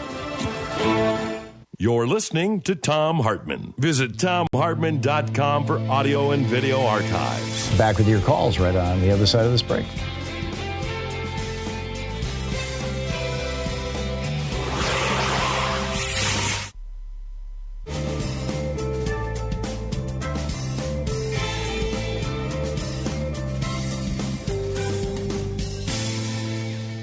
And welcome back. Christopher in Vancouver, Washington. Hey, Christopher, what's up? Hey, Tom. Happy New Year. Thank you. Back at you, Christopher. And thanks for everything, all that you do. And you hit on today exactly what my big concern is. And I would like to talk about what our options are. I'm not concerned about the voting on the federal level. I'm concerned about the state level. Those guys are kind of like, talk about gerrymandered. They've got this all wired up, it seems. Well, and this has always been the case. I mean, Jim Crow started at the state level. All of these things, they've always started at the state level. In fact, immediately after the Constitution was ratified and the United States became a country in 1789, from 1789 until the 1820s, when the South started undergoing a really radical change as a result of the cotton gin, you had people in northern states, you had African Americans who were voting, you had women who were voting in Rhode Island, in New Jersey, as I recall. There were several states where the franchise was really wide open. And then, everything collapsed and closed down in the 1820s and 1830s. But it was all driven at the state level. You're absolutely right. And that's what my concern is, because when this voting is not in their favor, they're going to do some dastardly things, and they don't care. Oh, they already have. I mean, look at what happened on January 6th. It was because they lost that election.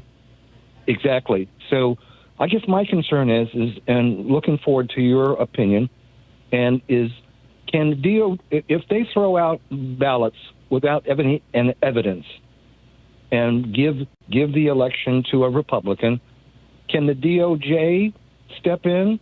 Can the ACLU step in? Can the ADL step in and sue these folks? I think so.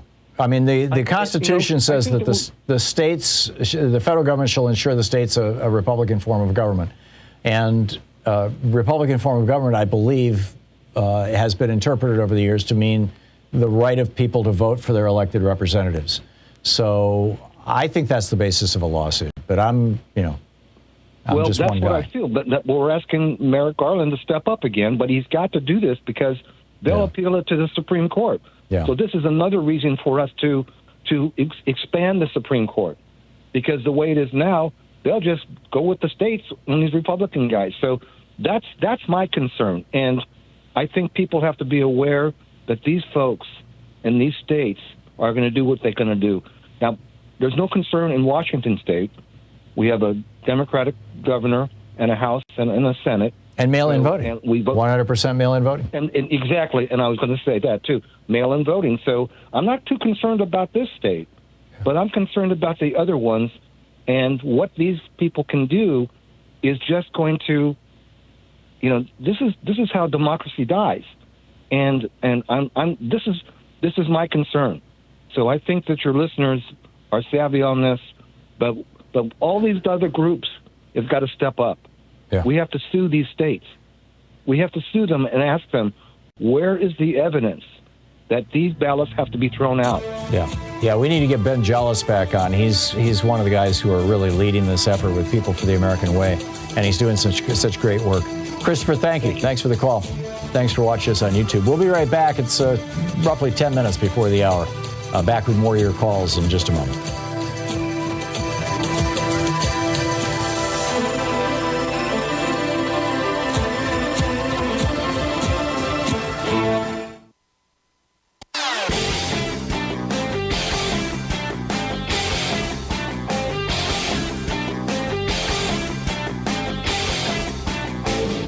Change starts with you. You can be calling your Democratic or Republican representatives to let them know what you think by calling 202-224-3121. It's the Capitol switchboard. It'll get you right through to them. Back in the 2020 election, there were three issues actually that polled higher than President Biden did and Democrats in general.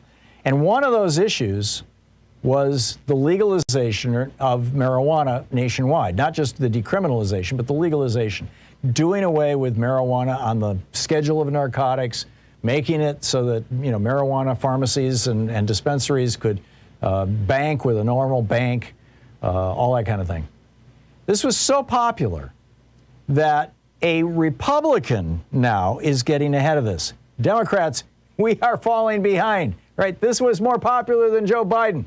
Democrats need to jump on this. Representative Nancy Mace, a Republican from South Carolina, has just introduced the States Reform Act, which repeals federal prohibition of marijuana, expunges federal nonviolent marijuana crimes, and promotes local ownership. We've got a video about this over at thomhartmann.com. You need to check it out.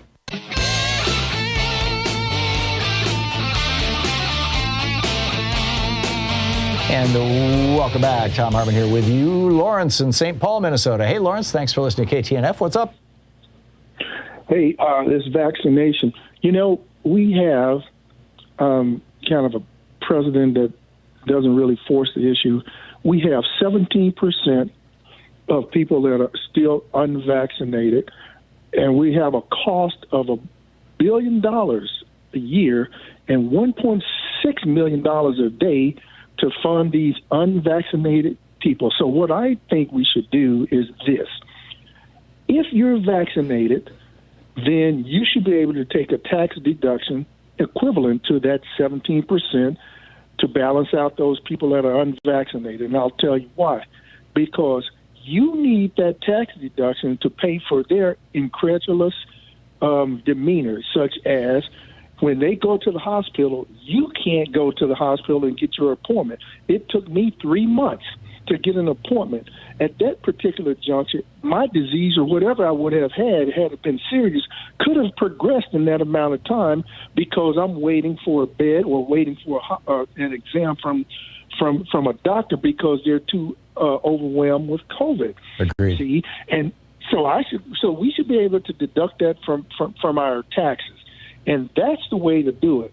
See, when Biden said yesterday in his speech, I'm an institutionalist, that's not going to work. I'm sorry, sir. Institutionalism is not going to work because that's been broken by this last guy in office now. We have to do stuff, whether it's bombastic or not. The Democratic Party has to stand on their own 2 feet. And there's one thing they say about the Democratic Party. We never miss an opportunity to miss an opportunity. But anyway, taxes. Let's think about that.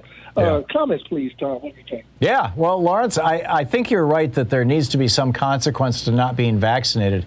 I'm not sure that giving money to people who are vaccinated is going to cause the people who aren't vaccinated to think twice about getting vaccinated. But I do think that when the insurance company starts saying, no, we're not going to pay your bill. Sorry, you got long COVID. Your physical therapy and your psychologist and your heart doctor and your erectile dysfunction pills those are all on you. We're not going to pay for that. That's how I would do it. Lawrence, thank you for the call. But I think what you're saying has a lot of merit, and it's a really important thing to say. John in Madison, Connecticut. Hey, John, what's on your mind today? How you doing? Good. What's up? I just have a thought about Donald Trump. I hear one time after another that he should be sent to jail. I think that's completely wrong. I think he should be sent to a mental institution. It sounds like a joke, but it really isn't. I really feel that he is mentally unbalanced. Well, that's interesting. That had never occurred to me. It's something we should probably ask Justin Frank about. But, should Trump be institutionalized for his mental illness as opposed to imprisoned for... maybe he would try an insanity defense. I don't know.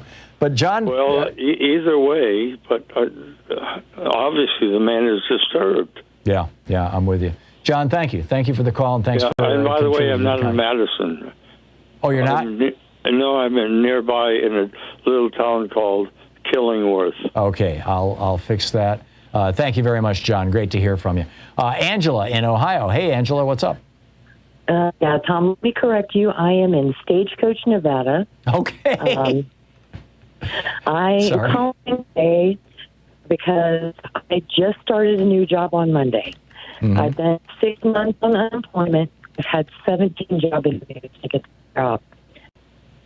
And today, my boss walks up to me and tells me that I need to go home because 1/3 of the staff in production has COVID.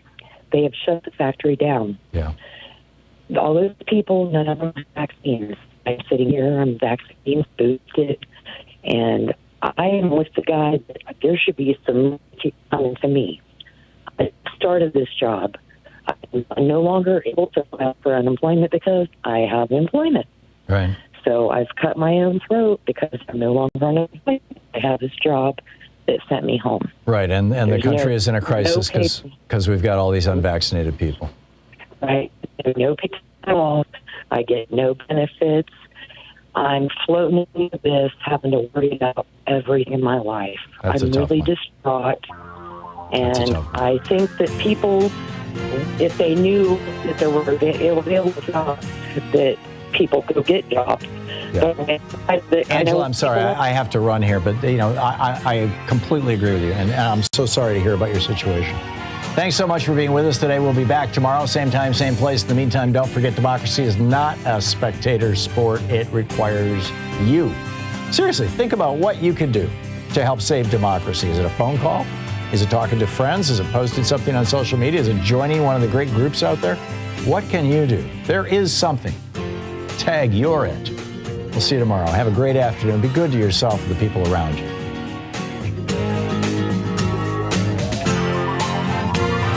You've been listening to Thom Hartmann. For audio and video archives, visit thomhartmann.com.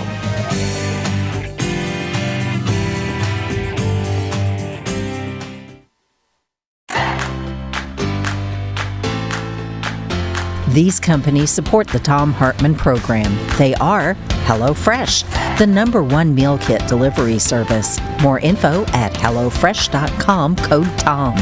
CB Distillery, CBD for sleep and pain relief. More info is available at cbdistillery.com, code TOM. Ground News, a well-rounded perspective for news readers. More info at ground.news/Tom. Angie, for any project on your to-do list. More info at Angie.com. Dinovite, a whole food supplement for your pet's immune system. More info at Dinovite.com. And ExpressVPN, the VPN that just works. More information at expressvpn.com/Tom.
Today in the Thom Hartmann Book Club is The Case Against George W. Bush by Stephen